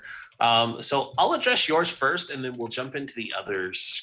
So with a 7 to 9, you get to ask one of the questions, and give me just a general idea of what you're looking for first, and then I'll kind of give you information on this individual, and then you can ask that particular question from the role. All right. I'm essentially I'm going out into the middle of the dance floor. I've created my own lights for myself, and I am, shaking my ass. I am getting as much sets as I can, and I'm looking around trying to find, because I know that there are seedier people that come to nicer places to try and keep an eye on the teens and the youth who are maybe a little more influenceable. And I want to try and clock to see if I can find the person who's that seedy guy or gal doing, the lighter underground stuff. Mm-hmm. Okay. And so you end up meeting basically somebody else who's on the dance floor. It is a older than Samael, but not much older, probably a couple years, young male. They have not quite grown in beard yet, dark hair, dark complexion, but they're dressed in a more light and flowy kind of outfit instead of being poured into leather pants like Samael is. Theirs is a much more breathy fabric that lets them enjoy the dancing. But they have very nice shoes, and I'm not a person who knows shoes, but they have very nice dancing shoes. And so the two of you kind of dance for a little bit, and then they ask, hey, so you look like the type who likes to party. And we all know that the kids today are down with the particular party drug. Somebody throw it out, because I am not I'm not hip enough to make up party drugs. Molly. Red sand. Red sand. Yeah. He says, I know a guy who can hook us up with some red sand. I Sand. I think like in a sort of like almost combat tango maneuver. Ooh. Get on inside and just, well, we should go talk to this guy, and just kind of flutter my, like, I have like gold mascara on and eyeliner, and just I think we should go find this individual, don't you? I do. And I have a feeling that I'm going to like you very much. I want to send a message to Ash. I want to have one of my little guys like take a note to him saying, I found a drug dealer. Let's bust him.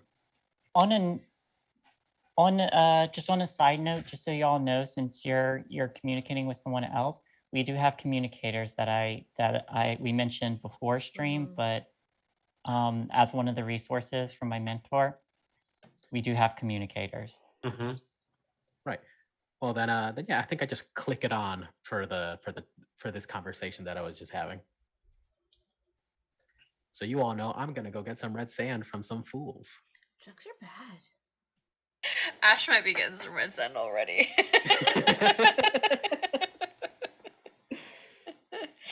Be like, oh yeah, oh, really?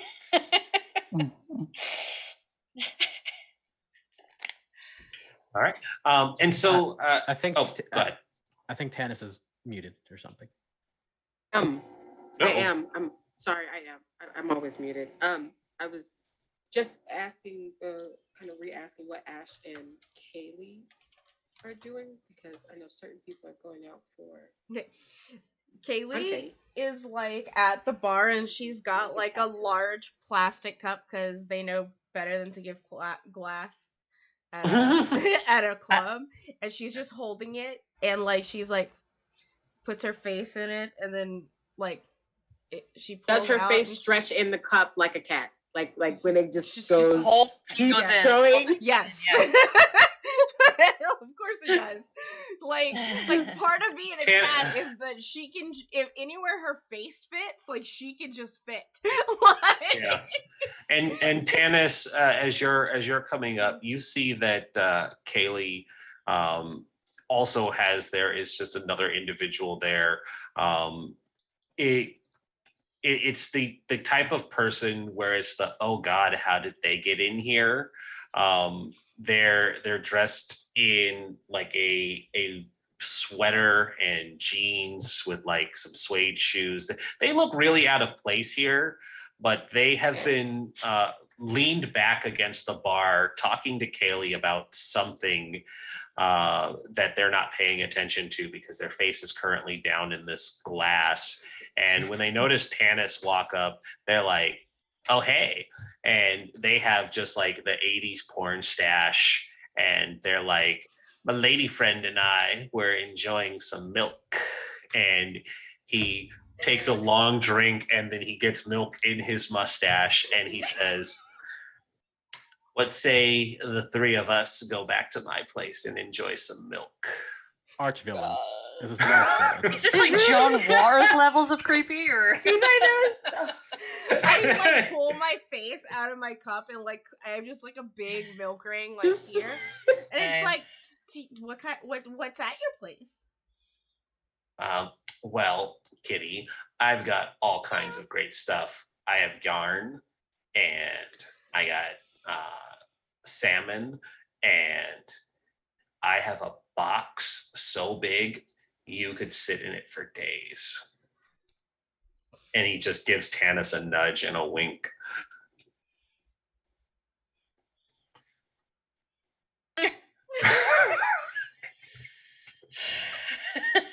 Concerned.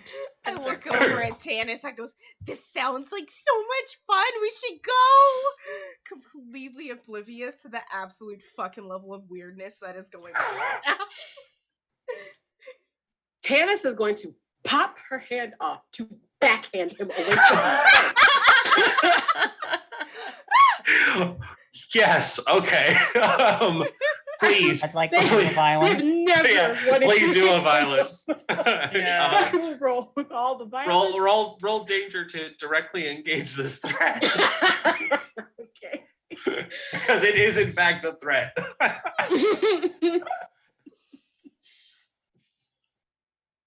Oop. I want this to succeed so bad. Right. Situational bonus or penalty. Nah. Nah. Oh, full hit. Can you do Yeah. it? Yes. Yes. I finally had an Hell 11. yeah. Yeah. I was not scrolled down. It's about time. Everybody's had an 11 today. All Yeah. right. And so yeah, they detach this hand, and it's just one of those like cold silence moments as you just back, and Yeah, he just looks shocked at being struck with this detached hand, looks at the hand and goes, Which is now pointing at him. And it's like, I don't know who you are or what you think you're doing, but you're not going to do anything with her. You're not going to do anything with me. And if you say anything again, I will break you down to your base materials and I will make you a piece of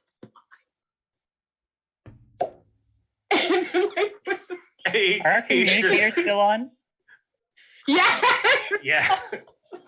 Awesome. So yeah, you can very clearly hear Tanis threatening this individual who is just staring dumbfounded at the bar because they were told At not this to hand. speak. This hand waving at them. Nice. I responded to my earpiece. Nice. Yeah. Nice, well done. I can ask for Ash. I think Ash has been looking for love interest for the night. But tends to go for older people. Likes a little bit of danger, not like they're evil villain type bad. Maybe that's questionable. But has maybe found said older, slightly more dangerous gentleman. And while they may or may not be the actual dealer that Bright Star's about to come and find, it could definitely be an associate of. So I'm already there, and I'm like, oh, is there really? Wow. Yeah. Yeah. So yeah, the way this plays out is this would be when Samael and this other gentleman exit out a back door into this dingy looking alley, and there you see that Ash is currently just Making a face deep yeah. into this probably only a couple years older, Yeah. just shy of a decade, but it's a much more I would say like middle class kind of businessy, because Ash has to definitely love what they hate type of thing, where it's like I'm gonna feel really gross about this in the morning, but I'm gonna kiss this capitalist so hard. Take them down a peg or two. Yeah, literally.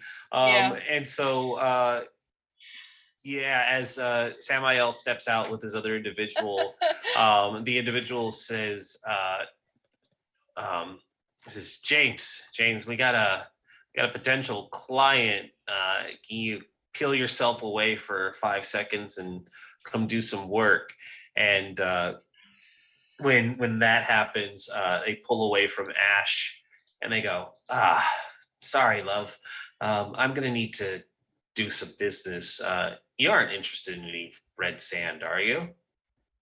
Could be. Cool. Have I heard of it before? I would say so. Okay. Red sand is very much a club scene party drug. The problem with red sand is prolonged use of it has it's a psychedelic that has a nasty penchant. If you overdose on it, it causes you to basically you berserk. Okay. Causes rage. rage. You become very dangerous. Red sand is highly discouraged in the metal scene, and if you are having a mosh pit, nobody is allowed to have red sand. Nice. Because it gets bloody. Yeah, I'll slip a hand into their trouser pocket, because I'm assuming it's not jeans. Just be like, yeah, take me along. Mm-hmm. And so the two of them, they both like simultaneously reach into just like a coat or a shirt pocket, and they take out these little like masks that pop into place, and each of them is a black mask that makes a skull face, because we were talking about Persona, and I was talking about how on point those skull masks were. Yeah, they pop into place, these little skull masks, and they say, all right, you two can follow us. And they lead you deeper into the alley. All right. So I guess it's time to party. Yeah, I Yep. just give Samael a little nod of the head. Okay. Mhm. Asriel, we still have to establish who you were hooking up with. Asriel's somewhere else with her girlfriend. Oh, you went and found... That's my other character. Oh, sorry. Right. Paladin, who is actually named... Penelope. Penelope. Right. Penelope. Penelope, who have we gone looking for? I think she was looking for I was also gonna say someone who was a little older too, but I think before she can even get somewhere alone with them, I think as she's like walking off with them, just kind of like nudging them along, she hears all this stuff go over on the earpiece, and she's just like, shit. And then it's like, hey, why don't we get a little adventurous and hang out on the rooftop where there's a good vantage point for no other reason? And completely drunk and very much convinced that they're about to get lucky, they say, oh, yeah, absolutely. I know the way. And they kind of drunk, lean, and stumble with you up these stairs and out to the balcony. And you are brought to basically the ledge, because of course the most romantic and the most dangerous spot whenever you have a rooftop hookup is directly on the edge, where you could conveniently overlooking an alley where your two friends and two skull-masked individuals are being escorted towards the far end of this back alley to what looks like a dead end. But one of them reaches up and touches one of the bricks, and it slides back to reveal a hidden door. And this hidden door basically has the markings of a red sunburst, and then of course the E.V.I.L on it. I think I have a move for this. Mm-hmm. Yep. Been reading the files. How do I post it? No. How do you post it? Didn't you post it earlier, or did you just that cut was a different and paste? That was I cut and paste. Oh, well. Well, I don't know. Maybe this will work. Hang on.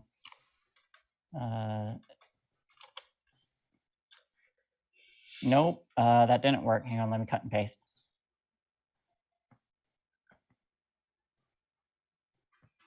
Come here. Got it.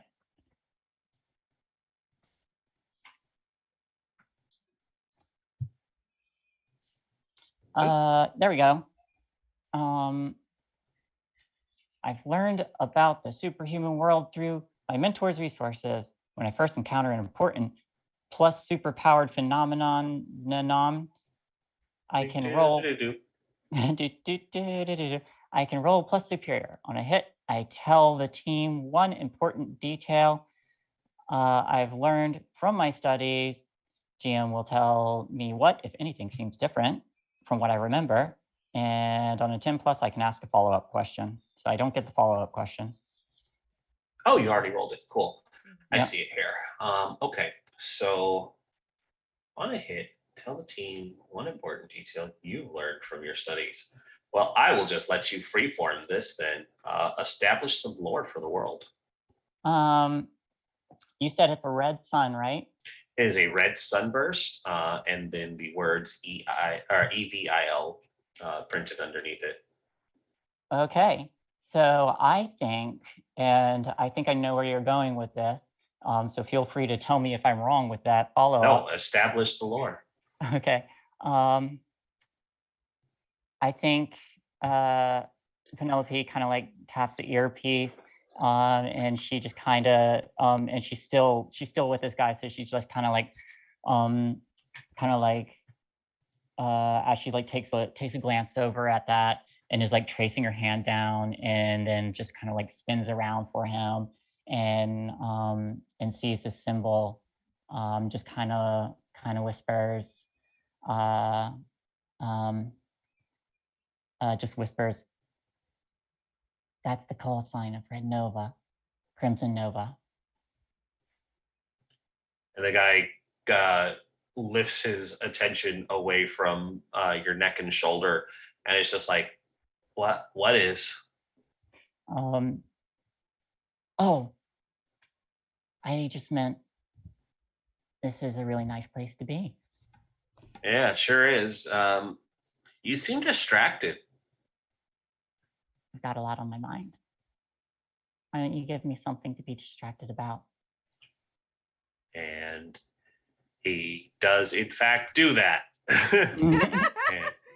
He does it. Yep.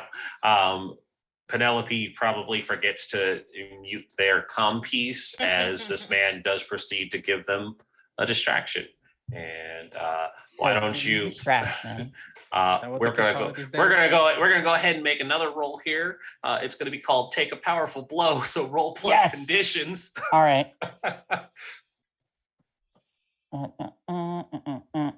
Powerful blow. Powerful. Oh, conditions. Boop. Nope. Sex. Ooh. Okay. On a miss, you stand strong. Mark potential as normal and say how you weather the blow. Hey, it's like a good thing to roll low. On taking a powerful blow, you want to have the miss because basically it's the taking damage for something bad happening. But in this case, it's the euphemism for having sex. So it's actually not disappointing. It's pretty good, and yeah, they definitely didn't mute themselves during it. Yeah, or maybe not initially. Yeah, I think for this.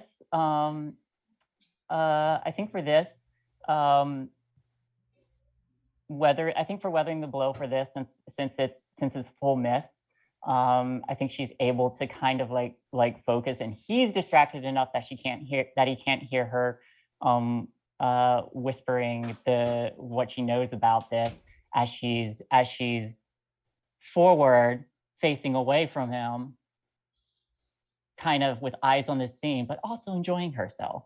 Mm-hmm. The best kind of nun. The best kind of. Small question. This roof, is it one of those rocky pebble roofs? Because you should really put down a jacket. Not any experience. You don't want to graze your knees. Just advice, not any personal experience. Yeah. I'm sure he's a gentleman and puts at least something down, because you don't want gravel in the knees or anything. So much burn. But so that's happening, and then it does say that I get to tell you what, if anything, seems different from what you remember. So the thing about this is the Crimson Nova was the original leader of E.V.I.L, E.V.I.L, the original leader of evil. They are a golden age villain.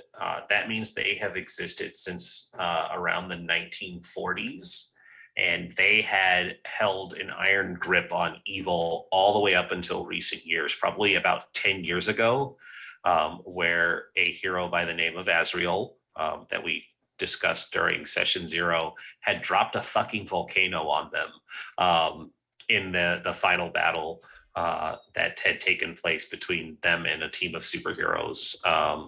Azrael being a doomed hero, they had used their powers to drop a volcano on the Crimson Nova and defeated them. You would also know that in recent years, as of like 3-4 years, the Crimson Nova had returned. And the Crimson Nova basically was a reformed villain that showed up at the Phoenix Academy. And they had gone under the name of Victoria von Quasar. And they had worked to be one of the first reformed villains that tried to be better.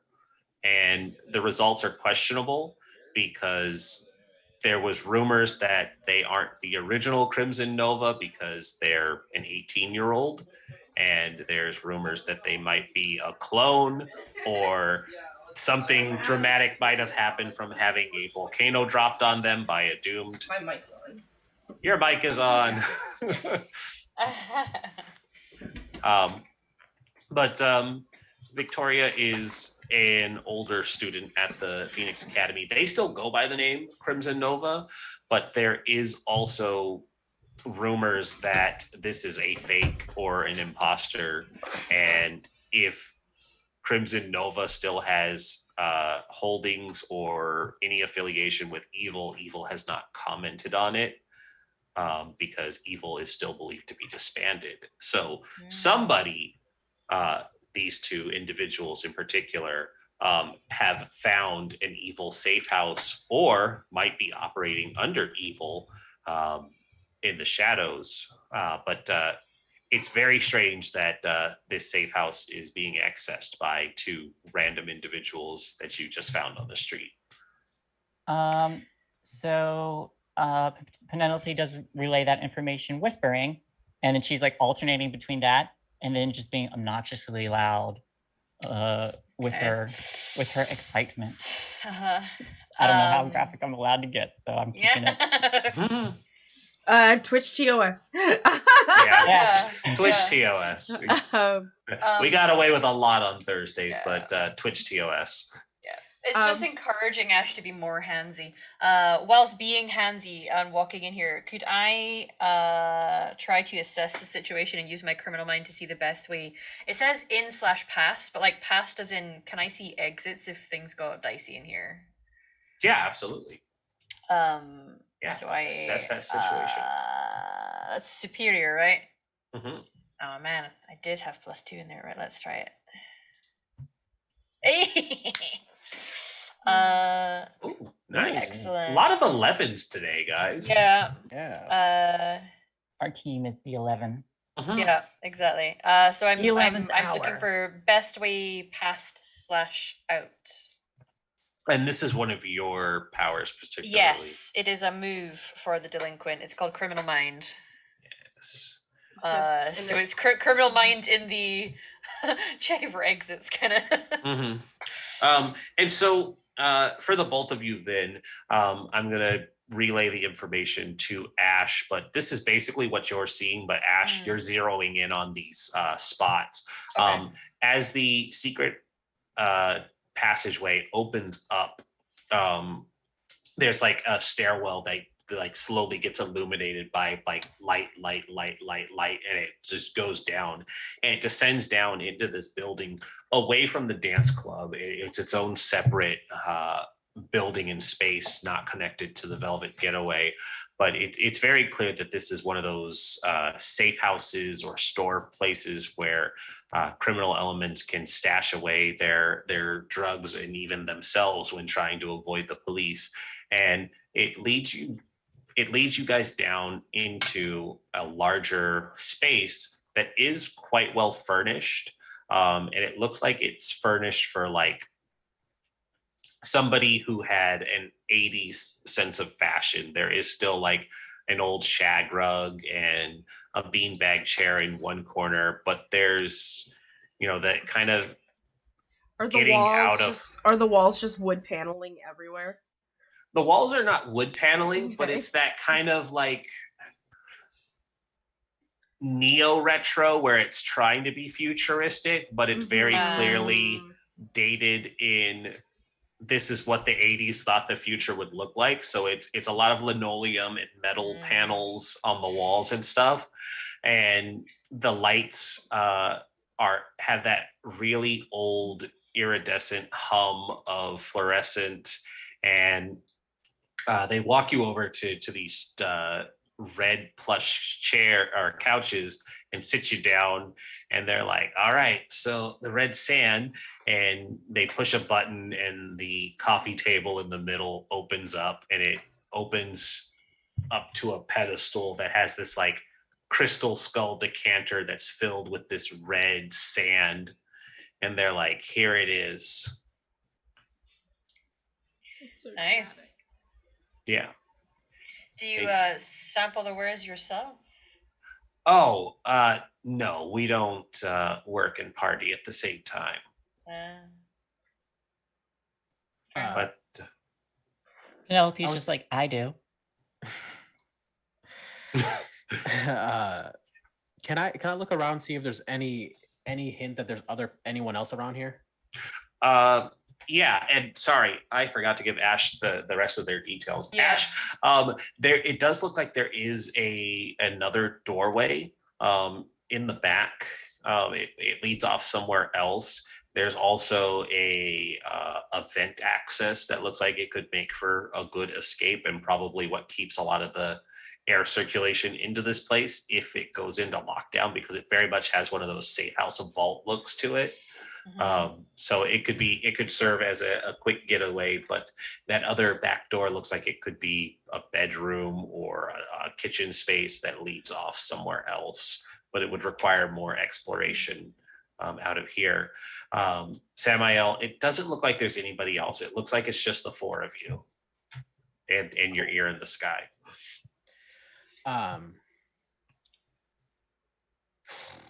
I think I'm going to try to like how people have eye sex, but just have a full eye like convo with Ash, so that it still looks like it's eye sex. Like I'm trying just to pretend to be flirty, but really I'm like, hey, do you want to fuck these guys up and take their drugs? I wink at you. All right. Yeah, I'm just gonna go in.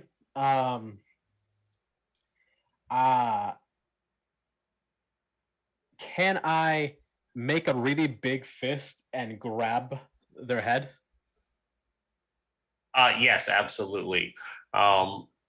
So I will say that that's not a power engage, but directly engaging a threat. So since you're going to just full on whammy punch this guy with a giant glowy fist. Cool. I just realized my danger is actually crap garbage, so here goes. Oh, would you prefer to roll? I'm fine with it because it is technically a manifestation of your powers. It's you're still using your powers to do the thing. And that's why I'm fine with it. It's justifiable. It's good for me. Cool. I'll take it. Okay.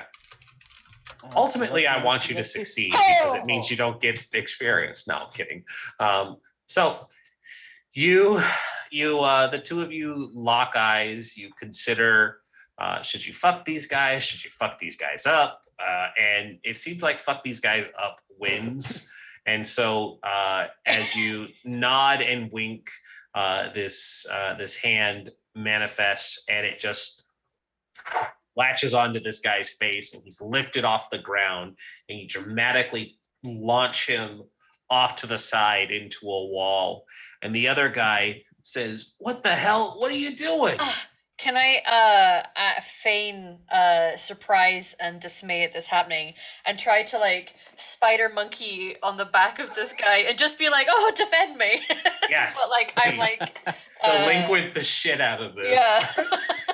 I'm not sure why I would roll for that. Is that do you have a power that works with that? Well, I'm misleading them. Yeah. And you mislead, distract, or trick are you someone. watching closely? Yeah. Yeah, I like that. I like that. So you can roll This plus is superior. Yeah. Okay. You can click the move directly. Oh, it's a hit. Okay, there we go. It's a hit. So for yours, on a hit, they are fooled 7-9. You choose two of the following. I would like to expose a weakness or flaw and then get an opportunity. Okay. I can roll both of those into one. So you start climbing over them, panicking in this mock save me type of mentality. And as you're like shuffling and climbing over them, you probably like sneak a hand onto his belt and you pull the belt loose, which causes his trousers to drop to the ground, which trips him up even more. And the two of you fall onto this couch, and you're strategically in a position where you can roll off easily onto your feet, but he is just caught up in the mess of being disoriented and falling face first into a cushion with his pants down, ass up. And so his friend is unconscious, having been launched into a wall, but there's still this red skull decanter just sitting on the table. I kind of want to grab it and then be like, it's time to bail, and I'm going to go to the air vent, and then if I can, I'm just going to teleport my way out. Absolutely. Roll to unleash your powers to bamf out of the air vent. Yeah. I don't know as well, because if I'm trying to help, am I trying to help you get out? Not really. Well, I'm telling him where to go. Like, I'm pointing at the air vent because that's where we're going to go, and I run to it. I'm just thinking, because if I do something that's technically criminal or rule breaking, I'm stealing a lot of drugs. You are stealing a lot of drugs. I can give them a +2 if I spend a team from the pool to help him get out. If I'm reading this absolutely. Okay. Yeah, absolutely.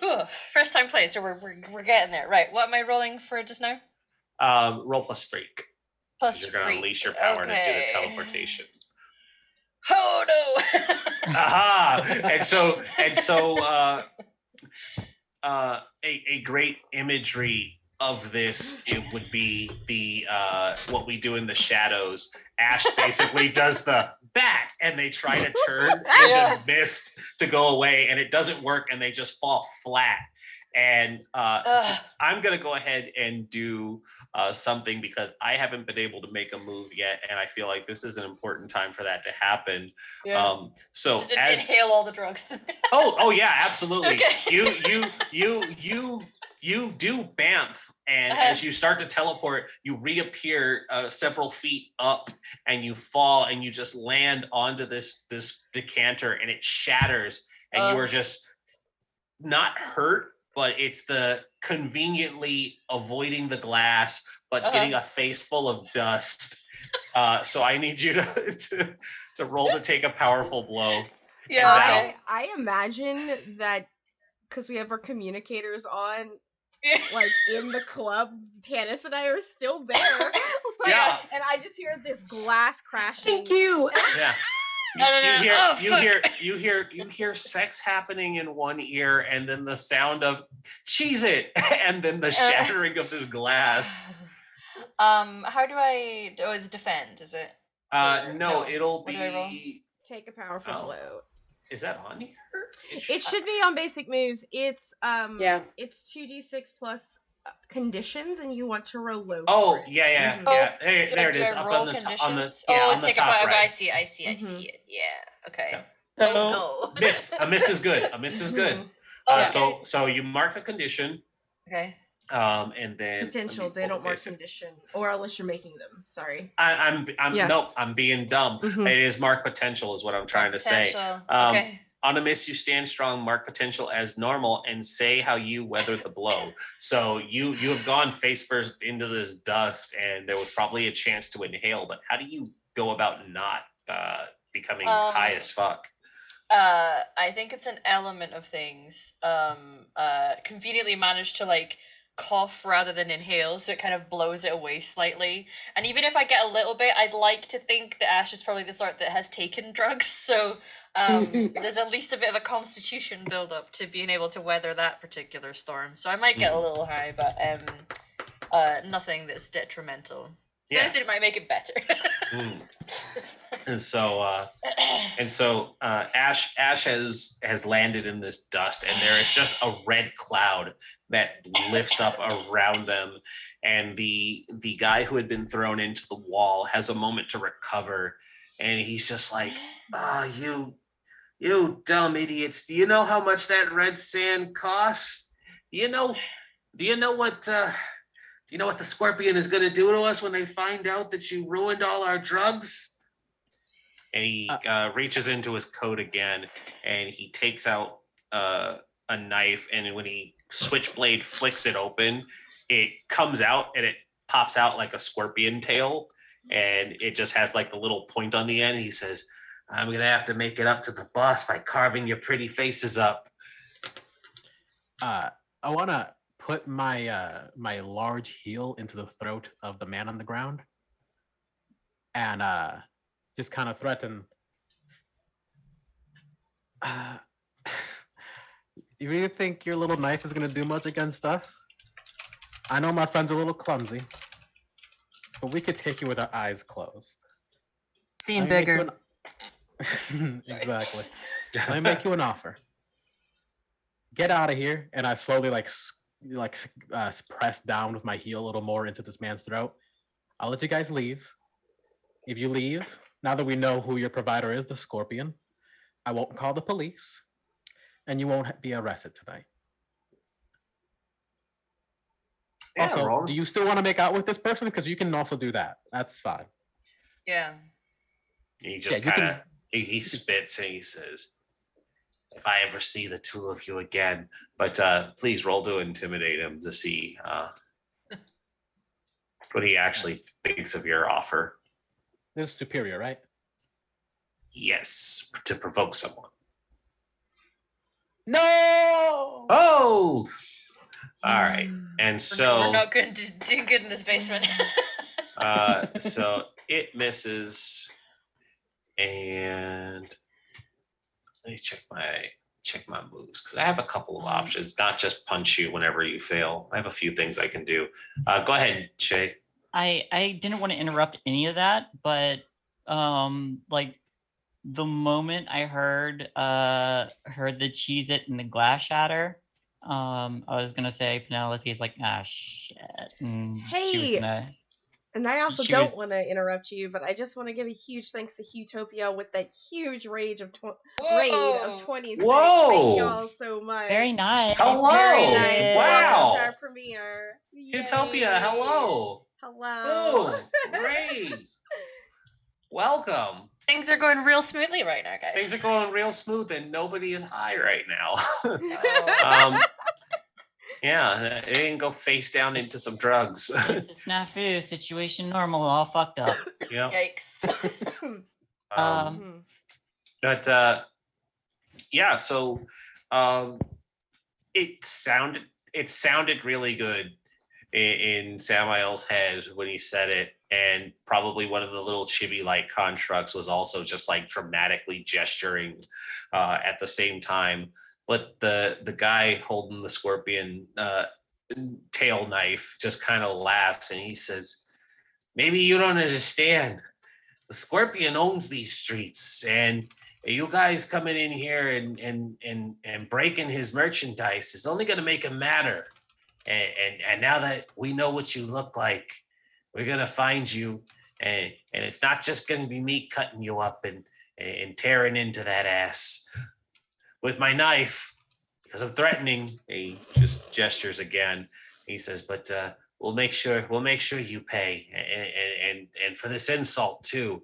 And he just kind of spits, and he doesn't seem moved by it. But this is the point where his other friend, the one who had fallen into the couch, he's gotten up and he's very gingerly pulling his pants back on after having them dislodged, and they're not hanging on quite right because he lost his belt, but he has pulled out his own knife, and he just says, I think I don't think you guys are going anywhere, especially not after that failed power stunt. You guys are going to stay here and answer some questions." And he pushes a button, and the front hidden door starts to close. I think around this time in the other room, this is when Kay, like, as everything was going down, like, and Tanis and Kaylee are just in the club, like, listening to everything, like, Kaylee's face just constantly changes in more and more moments of disapproval because we were supposed to come dancing, okay? Like, and so she just Why is no one dancing? She puts her empty plastic cup on the bar, knocks it over, and looks at Tanis and's like, "I guess we have to go help them." and just barrels through everything. Like, You're following in their wake. But what are you saying, Shay? yeah, go ahead, Penelope. Like from Mhm. just from before when I didn't want to interrupt, but I think like when she heard the glass shatter and like the run and everything, it's like, oh shit, there's trouble, and we're not supposed to engage anyone. Mhm. It's, but she was going to put out like a little SOS stuff to with her location for the Mhm. for the people who are Adults? supposed to do this. No. Yeah. Ugh. Okay, so you hit a distress signal, and so the signal goes out, and for you, you have probably a little communicator that lets you connect to your order, and so hold on, I'm gonna look up an appropriate name.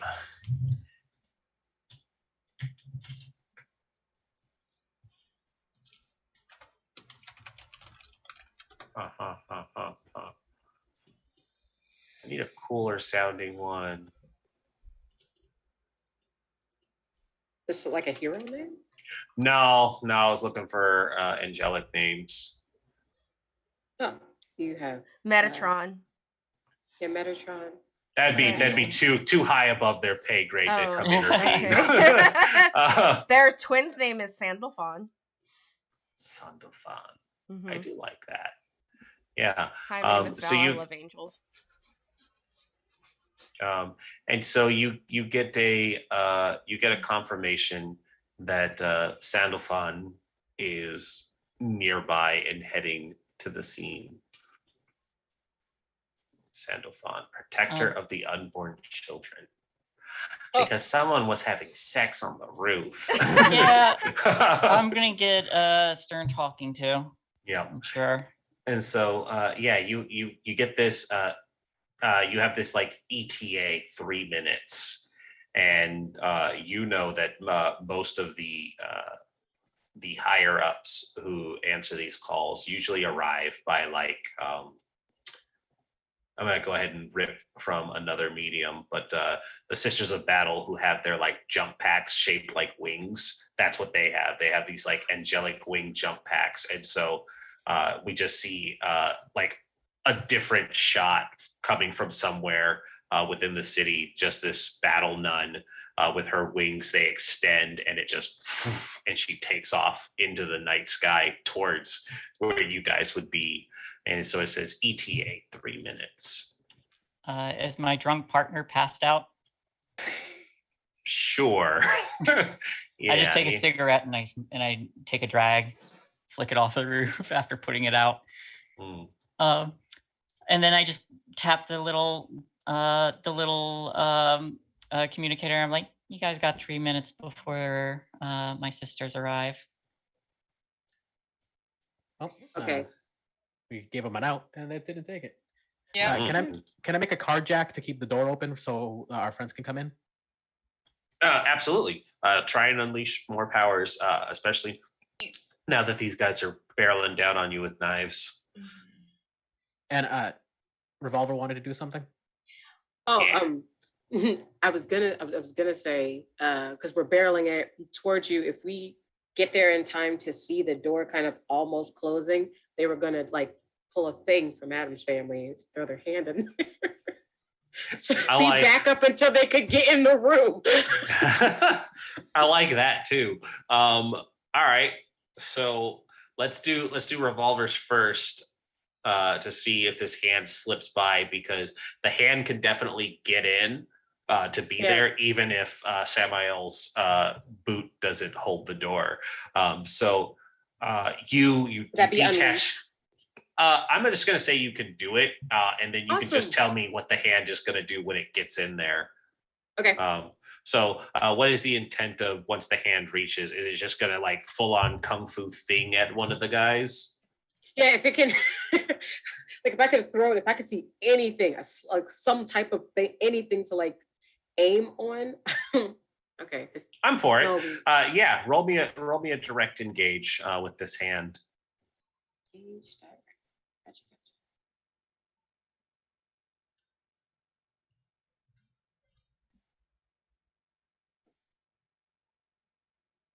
I like that Ash is gonna fill out their potential track in the first Right. episode. Hell yeah. Nobody else has had a chance to mark stuff, but here we go. Actually, I've that's not got true. 2, Sam but Isles that's got. it. Yeah. That's a hit. Yeah, I got 8. Yeah. All right. So on a hit of directly engaging, on a 7 to 9, you get to pick one. You can resist or avoid their blows. You can take something from them, create an opportunity for your allies, impress, surprise, or frighten the opposition. I know which one I would pick. Right, I'm stuck between creating an opportunity for my allies and scaring the opposition. Scaring was what I was thinking, because she just threw this disembodied I just threw hand this that starts hand moving that- on its own. Could I do that to create an opportunity for them? I'm fine coming. with that. I'm fine with that. Yeah. Yeah. So this hand goes in, and I think the way Full claw, like everyone Yeah, has that one it feminine that just just claws goes- their face. it goes flying, and it's like this towards the screen, and as it like dramatic actions at the screen, it lands on the guy who had been adjusting his pants, his shoulder, and then it just kind of like skitters a bit, It's and he's like, straight "What the finger in fuck the is ear." that?" And he just freaks out. He throws his knife into the air, and it flies towards the other guy, who has to duck to avoid it, which creates that opportunity for everybody else. Right. Sam, go ahead and boot the door for me, unleash a power, because I'm going to let this combo off of that distraction so that they don't have a chance to hurt you if it backfires. Does he I actually get rolled just before then. Yeah, well, I was gonna say I don't know if because the troublemaker thing, it doesn't say that I have to succeed in order to do it, but it would give you a +2 instead of a +1 by using a team from the pool, and I don't think you done anything since I'd done that, so Yeah, no, he could still have that. it would technically make it a 10, so it's a hit like a full whatever type of hit, yeah, full hit, yeah, Mhm. Oh, I see the roll. There it is. Cool. yeah. I missed it earlier, so yeah, that makes I it a jumped the 10. gun, So it's okay. no, man, it's all good. I just missed it. So yeah, there's a full-on hit with that from the assistants, and now additional assistance from the freak out. And so you managed to get this. It literally manifests as an old-timey boot that just puts itself between the door and the door frame so that it can't close, and it leaves it open enough for Kaylee. Slide, Kate. just barreling out, sliding in, like sees the open door, does slides through, sees there's some bad guys, literally pounces the first one that she sees, but like, and goes to clothesline him. Yeah, directly engage that Let's threat. directly engage that threat. That's danger, right? Mm-hmm. All right, that is my roll. If I could find my character sheet. I haven't done Roll20 in so long. Okay. Bam, bam, bam. Just, I forget that it asks for modifiers on this one. And no modifiers. There's my 11. Yeah. Yeah, so you full on just coming down these stairs, and you have enough momentum and distance to pounce, and so you just full on wrestler midair clothesline this guy, and you take him down hard into the ground, and he goes down, and he doesn't go face first, but he falls onto his back, and he lands right next to Ash, and gets just a dust cloud full of red sand as well. And it just creates another swirling cloud around all of you, and So he just starts sneezing. do we take a powerful blow for that? Yes. Yes. all three of you. I actually really want to fail this because I just imagine this cat on a rampage. Yeah, all three of you as this dust cloud just poof out into the. Oh shit! Take a powerful blow. Got it. Yeah. To me too. Hell yeah! Oh no. I didn't, because it's just my hand in there right now. Hand. Aw, No, damn. your hand can't breathe. But My hand cannot breathe. I get is in another there. potential. But- Oh dear. Well, we're supposed. It's a powerful blow, so. Yeah, you want to fail Yeah. the powerful blows. Mm-hmm. You Yeah. still get potential for doing it, right? Yeah. Yeah. Yes, you get Yeah. potential for failing it. Oh, yeah. So Darn. I just that's wanted. a miss. That's a miss, and that's a hit. Yeah. All right. Ooh. So Red Mhm. Sand, does it make you like? Is it like ecstasy? You get a little horny, or is it just angry? it's a Get a psychedelic little horny. one. So you're gonna be tripping. But go ahead and in this case, what I'm gonna say you do is this is gonna tick on the angry condition. Because you're gonna get that red haze. It makes you very aggressive. Kind of like what is the one drug that just ups your aggression really bad? PCP. Yeah, you're on one of those. You think you're invincible right now. I'm a golden god. Okay. If I don't know if I can act yet, but Oh, absolutely. Go ahead. if we know that help is coming soon, I'm gonna try to assess the situation using criminal mind, and I'm gonna try and find some sort of liquid to pour over the drugs to kind of stop the cloud from coming up, but also to mean that they can't scoop up and sell it again. I'm gonna try and render it useless, basically, if I All can. right. Yeah, go for it. If I can, hell yeah. Full hit. So with that, you have 2 questions to ask. What here can I use to blank, which I think is the one you wanted. Yes. And then you also have what here is I the biggest threat, what here is greatest danger, most vulnerable. How can we end this quickly? I also have for my criminal mind. Mine are I also have what here is useful or valuable to me. Mhm. So I would quite like to how best to use the thing to neutralize it to achieve my end. But also, is there anything in here that's going to be useful or valuable to me to yoink before we go? Yeah. All right. So to directly something liquidy to directly neutralize Yeah. the drugs, Yeah. you do scope that there is just one of those like bar cabinets that has just a lot of alcohol in it. And doubling down on that, when you're looking at it, you see that these are really expensive top shelf alcohol. So it would be a matter of picking like maybe the least expensive one to neutralize your alcohol, and then you could probably make away with a bottle or two that could be drunk or sold later. Yes. Yes to all of that. I will take some of that real pricey shit and pour the cheap stuff all over it. Mhm. Yeah. And also, I if don't- the guy's lying there, I'll also pour it over him a little bit. Yeah, you drench this guy Yeah. in some cheap bourbon, and he just sputters and coughs because he automatically fails or Yeah. passes this powerful blow. So he was getting the haze too, but then you diluted it under alcohol, and so he sputters, and the cloud kind of subsists and disperses with the ventilation and just the open area. But this guy is down for the count, having been overdosed quite hard. Oh no. Yeah, but there is still one more who was currently freaking out at the sight of a detached hand. So I think just hearing all of this,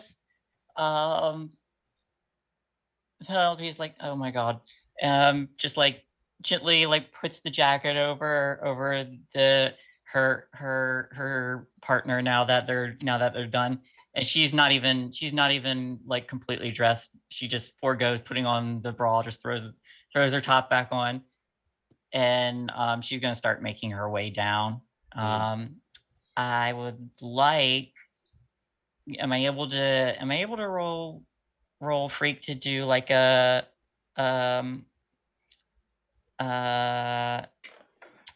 Sherlock Holmes my way, find like how to get down the side of the building quickly and safely? Sure, let's do it. Yeah. Yeah, give me that roll. Okay. That's a miss. I can tell you definitely what you think is the way down.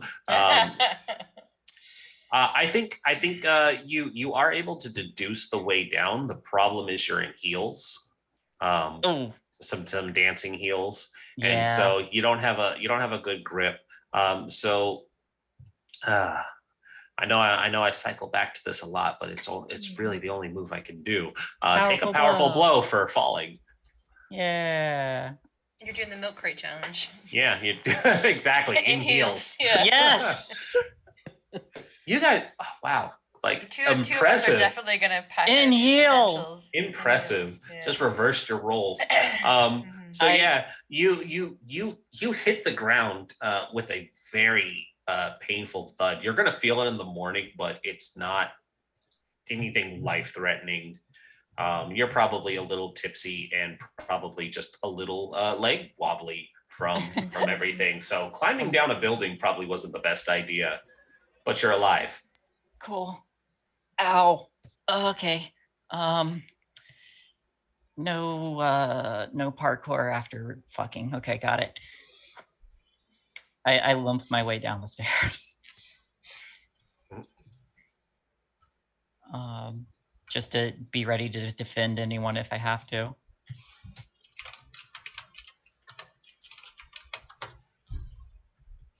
All right.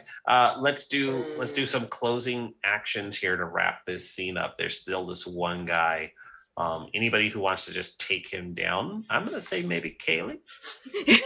Oh, I was about to say I shank him with his own knife that my hand dude, like running around yes. with. No, Like, please do like that. A crab. Yeah. You know, like the crab with the knife. My hand Not to snatch away from giving Kaylee a chance to be awesome. I love that idea. She's clothesline a dude. She's good. Yeah, please shank this man with I feel like with this the knife. last guy just gets shanked like right in the calf. It's just Yeah. like and then it runs, and then my hand comes over to me, and then I have it, and I'm like, sorry about that. Now I can do it correctly. Yeah. Go ahead and engage that threat. Give him I'm gonna engage the crap out of that. Here. Give him the stabs.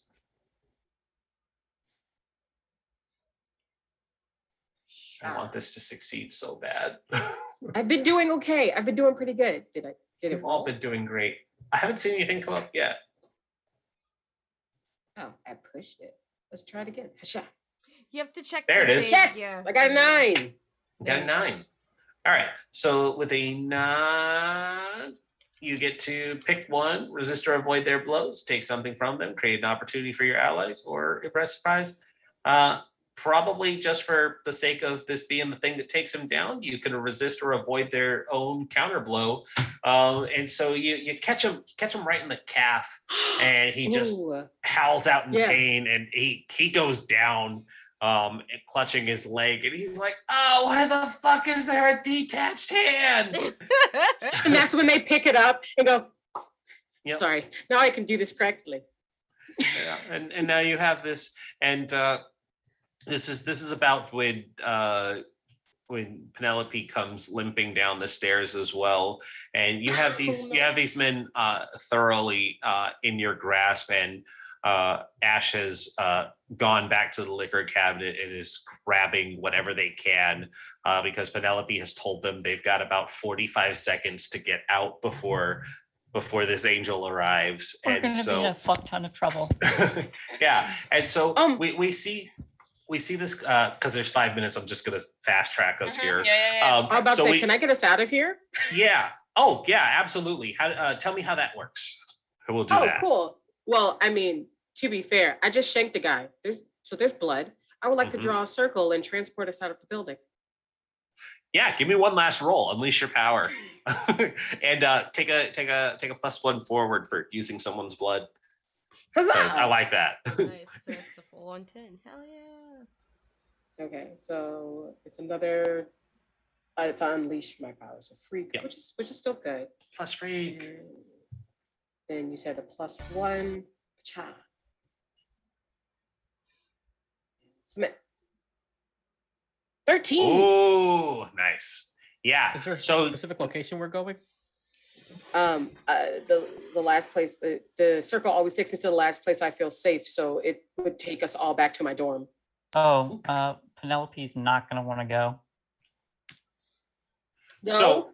So here's what happens. Penelope says, 45 seconds, and Tanis is like, just a sec, and they draw this blood rune into the ground, and Full Metal Alchemist clap and slap, and it bumps, and you guys see this probably just this like skeleton hands rip open this doorway, and Penelope's like, Penelope's like, no.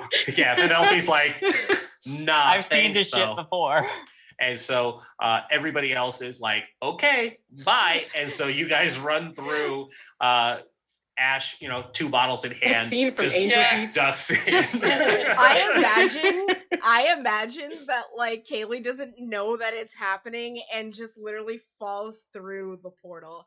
Like just has like a moment where there's nothing under her feet, and so there's just like a moment of and just flops through, lands on their feet on the other side. And so we see this scene of the 4 of you appearing back in this dorm, and you have this moment to basically laugh off the events that happen. The panel splits, and we see that Penelope is walking up the stairs out of this safe house as this white-haired angelic woman touches down in the alleyway, and the words are exchanged silently, but she gives a report of what happened and how you had watched some vigilantes bust up a drug ring, not claiming any credit, because why would you do that and get yourself in trouble? But as these scenes happen, you guys go back to your respective rooms for the night, enjoying the fact that you basically got away with doing a heroic action. No. I am not happy with any of you right now. Can I? What did I do? You're fine. The rest of you, I am not happy. You're all happy, but the cat is very unhappy with all of you. You are all getting like the cold shoulder as Kaylee leaves. And she knocks over another cup on her way out. You're in my room, my cup. She watches you and just arm out, just the whole shelf goes off. Just slow walk, just knocking everything over. And just full time They slowly just go and like gather the glass up and just like eat it so they can make more cups. But I was hoping I could actually ask. It looks like rock candy. Like they're just like make more cups now. I now know the entire life of this sand. No! How it was boiled down into glass. What's up, Sam? I just wanted to see if I had the chance to maybe apologize specifically to Tanis and Kaylee and be like, I am sorry. I really thought we were going to get to some dancing eventually. Would you guys want to dance now and like turn the music up on wherever like whatever Bluetooth speakers are nearby? You can't apologize to me. I'm already gone. Sorry. Oh, you left. Yeah, she walked out, and yeah.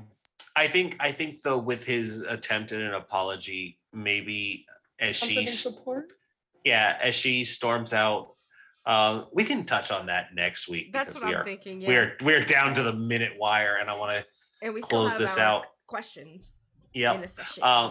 And so we close the scene out with Samael asking if can I make it up with the dance, and the camera pans away from that, and it shows camera footage of the penthouse room, a hidden camera, and there is just somebody is watching the feed, and there's a very just low and then a scorpion tail stabs the screen and it fizzes out, and then it cuts into the credits that start to roll for the end of the episode. Yeah. Hell yeah. Suit shot, all of us running because it's the end of the episode.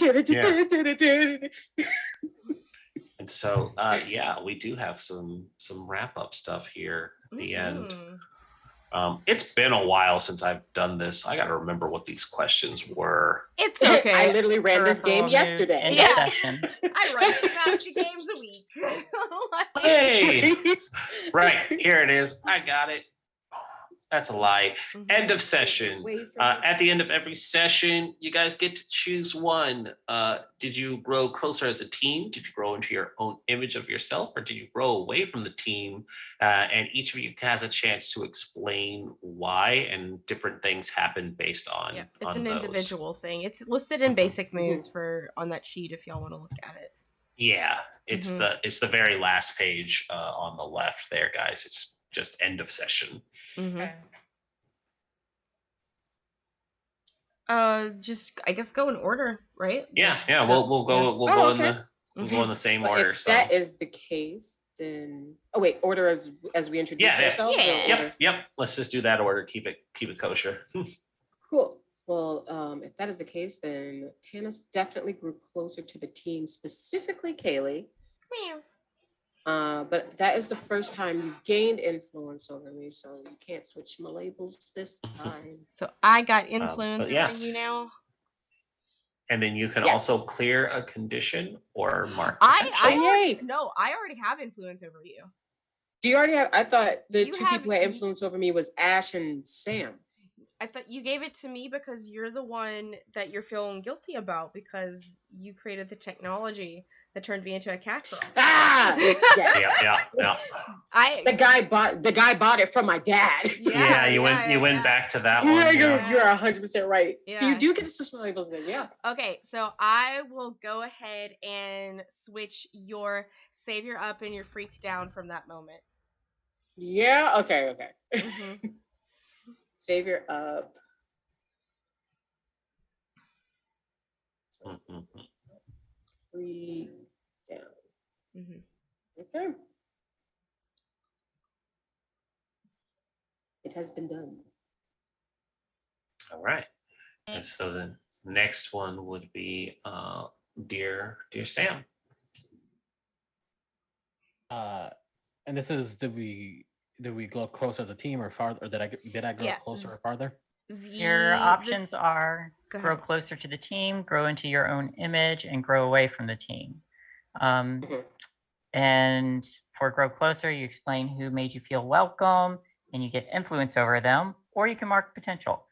Into your own image, you explain how you see yourself and why, and you shift your one label up and another down.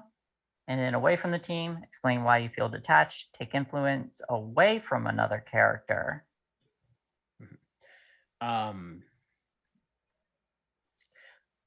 I think I kind of failed in what I was trying to do, so I'm not gonna self-image didn't really go the way I was hoping.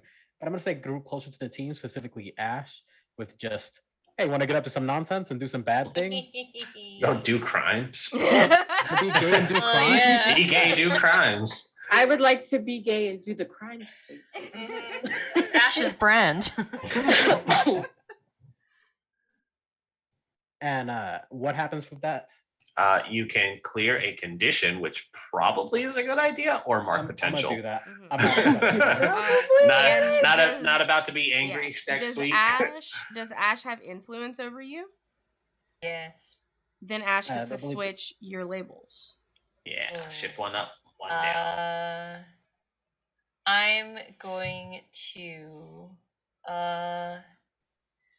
put danger down one and superior up one. If there's room to go up one in superior. Yeah, There is. Yeah. Mhm. All right. 'Cause, yeah, we fucked it up, but we weren't very dangerous, so. Making some We moves. may though. have fucked around a lot, but we found out very little. We found some booze, and that's Thank about you, it. thank Yeah. Mhm. Excellent. For Penelope, I'm gonna say she grew away from the team because she heard teammates getting up to stuff and then was like, oh shoot, now I gotta go watch over them, and then was like, oh shoot, things are getting worse when I hear the stuff crash. Oh shoot, two of my other teammates are involved. And then oh no, not stepping through that evil gate. Mhm. So I'm gonna take influence away from the one person who has it. Who's that? I have influence on you. I don't know if anyone else does. Does anyone else do? I don't believe anyone else does. Yep. Oh, okay. All right. I feel like you cut off for me, and I feel like I missed something important. No. Mm-mm. She Okay. just grew away from the team. Mm-hmm. I mean, I'm very. Oh, I heard that part. It made me sad. Yeah. Okay. I guess it's me. I'm gonna say growing closer to the team. There was kind of like a two-prong growing closer. I'm probably gonna go with Samael more just because of that last scene. Although I did feel like he got a little closer to Penelope originally with the family chat. Yeah, growing closer with Samael of you know, going in and backing each other up in a really dicey situation. Not necessarily doing well, but hey, you know what? We fucked up their drugs and we found out a lot of information, so I call that a win. Yeah. Hell yeah. Hell yeah. So you get influence over me, and I'm going to mark a potential, which fills me up. Oh, get it. Yeah. Nice. Very nice. Yeah. All right. And then our Danger Beans here. She grew closer to the team. She grew closer to Tanis in that moment, which Tanis, you do not have influence over me yet, so you get to have it now, and I will mark a potential. Mm-hmm. And I think it's either or. Or is it both? It's so no. You give the influence or the label shift, and then it's and take potential or or clear clear a condition. Yeah. I see. Yeah. Can I technically can I clear my condition of guilty because of the you because grew of the closer to me influence from earlier? Yeah, you grew closer to me. Yeah, instead of take potential. So it's clear condition or take or potential. And I think with that, I would like to stop feeling guilty about thinking now. So. And so I think with that, that wraps up our season premiere of Deliver Us from Evil. Yeah. So a couple of things as far as the rest of the channel goes for this week. You can catch us tomorrow at 10:30 Pacific Standard Time for a daylight time. We're not in standard time yet. For our finale of our all fem Emberwind campaign run by my friend Amani, called The Ghost of Axia. We are wrapping up the second season of that. And then we are right back around here on Wednesdays with where you'll see me in the GM seat. Where I run an Animorphs game where I put teenagers through unspeakable trauma. I in the 90s in Louisiana on top of also fighting aliens. So like there's a lot of layers of trauma that goes on in Animorphs world, and we've gotcha. Other than that, you can, if you're interested in playing on the channel, we have space for everyone in Extra Life. Not everyone, but a good amount of people in Extra Life. For Extra Life Weekend in November, we have a few games that are still open. It looks like there is Pathfinder, Cyberpunk Red, the Persona RPG, which we were talking about earlier, and I think RuneScape or RuneQuest, whatever it's called. I want to play well. RuneQuest. Yeah. I love that setting. King of Dragon Pass is awesome. Yes. So if you're interested, join my Discord, which I'll throw up here in a second, and go into casting calls, because and sign up for it, and we'll I'm get gonna you set make this up. work. Yeah, so yeah, that's me. Everyone else in the opposite direction of our intros, who are you? Where can we find you on the internet and all that good noise? It's me, Hamalu, or Emma, and that's where you can find me, Hamalu, on everywhere, especially on Twitter. I'm mostly only active on Twitter. You will see me here weekly playing Masks, and as of October 3rd is our premiere for Dragon Age Season 3. We have a special treat in store for a surprise for the launch of that, so you'll see me there.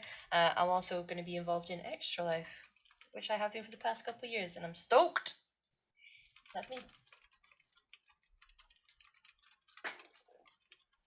Oh, we should. Hello, everyone. I'm Shay. You can find me on my channel, twitch.tv/ShayGem, where I stream art. And soon and probably in November, I will be streaming some Free Leagues publishing of Things from the Flood. I'm excited to get back to that. I have to put it together and everything, so that's a ways off. But I am open for commissions and all that. You can find some of my stuff on my Twitter, which my Twitter handle is @GemShae. That is GEMSHAE. Shay drew all of the character art. Shay drew all I the character did. art. I hope you all like it. Yes, we do.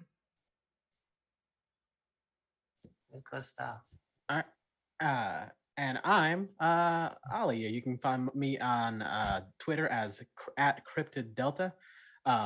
All I really do currently is a bunch of projects that I haven't put out yet, and a podcast with my wife where we talk about nerdy things we've watched and played and seen, read, called Judging Nerd Culture. It's a little book club. Join and hang out and talk to us, I guess. Other than that, watch the Animorphs thing because I'm somehow more problematic in that one than I am in this one. That's all I got. All right. I, once again, Emma Buns, and you can find me on, well, I really don't have a lot of socials, but you can find me on Twitter @HoneyBuns. Other than this game, I sometimes like to showcase my wonderful voice on Senziak Beta's channel, where we play Monster Prom and Cuphead, and I yell at them about their choices. Tomorrow, I will actually be on Utopia for Come At They Next at 5 p.m. Eastern. It's going to be super fun. I'm going to bite so many people, and no one can stop me. Other than that, if you would like to play more superhero things or be more about that comic book life, you can also go to Magpie Games and sign up for a game run by me, Bunny. And hi, I'm Rindis of Party Wipe Games. You can catch me here on Weave the Tale or our own channel, Party Wipe Games, where we do all kinds of tabletop RPGs all throughout the week. I'm very sad that I can't join the RuneQuest game, and I looked it up because it's during a time where we play. Someday I'll get to play that game. I love It's any of the 1 week for charity. You can just go to everyone and be like, hey, y'all, let's do something for charity instead. I'm just saying. You're right. It's for 1 day. It's for 1 day. Like, you have a point. It is a Saturday, so Mm-hmm. I will have very disappointed people like Shay, but I love that setting. And I haven't got to play the tabletop version of it. I will play King of Dragon Pass forever. Anyways, tomorrow, Saturday, you will catch us on Party Wipe Games, where we are playing the aforementioned D&D game, 5th edition. Our Australian friend Shane is taking his first crack at being a DM and has a homebrew setting, and I play a Aasimar Paladin. Shay plays a Datatar, and it's amazing because they eat people and make bad puns. To be fair, I did not mean to have them eat people. It's just I kept knocking people into cooking pots and fires, and it just became a thing. They kept knocking people into fire, and then they eventually started eating them. Accidentally became a cannibal. Well, it's a cannibal if they were human, but they're a minotaur. I'm a monstrosity. You're a monstrosity. It's all right. Sunday, hopefully, we will get back to our weird World War II campaign, A Savage Worlds fantasy World War II, where dark elves are actually the fascists, and we are a resistance movement complete with a communist dragonborn who is a sniper, and he has popped heads, and it's great. Monday, hopefully I will be able to actually DM the Alien RPG. I have had 2 weeks of having to push the start back, and I feel really bad, and I'm determined to actually make it work this week. Tuesdays, we may get to start our new Vampire the Masquerade game. Wednesdays is Tomb of Annihilation. Thursdays are currently open because I'm sad that we finished a game here on this channel, but it was a great finale. But hey, maybe Trudvang will finally finish up because that's like 4 weeks over production. Mitch at Gen Con, cough. And yeah, Fridays we're here. that's me. I do a lot of stuff, and Yeah, I yeah. don't have time to sleep. Anyways, Who yeah, needs that's sleep? it. It's for the week. All right, everyone. Thank you again once again for coming and showing up. We will see you soon. So first, we're gonna rate our friends over at Friends Who Roll Dice. They're doing a charity stream, so let's go. Everyone, wave bye. Just wave. Just everyone say bye. Awesome. Bye.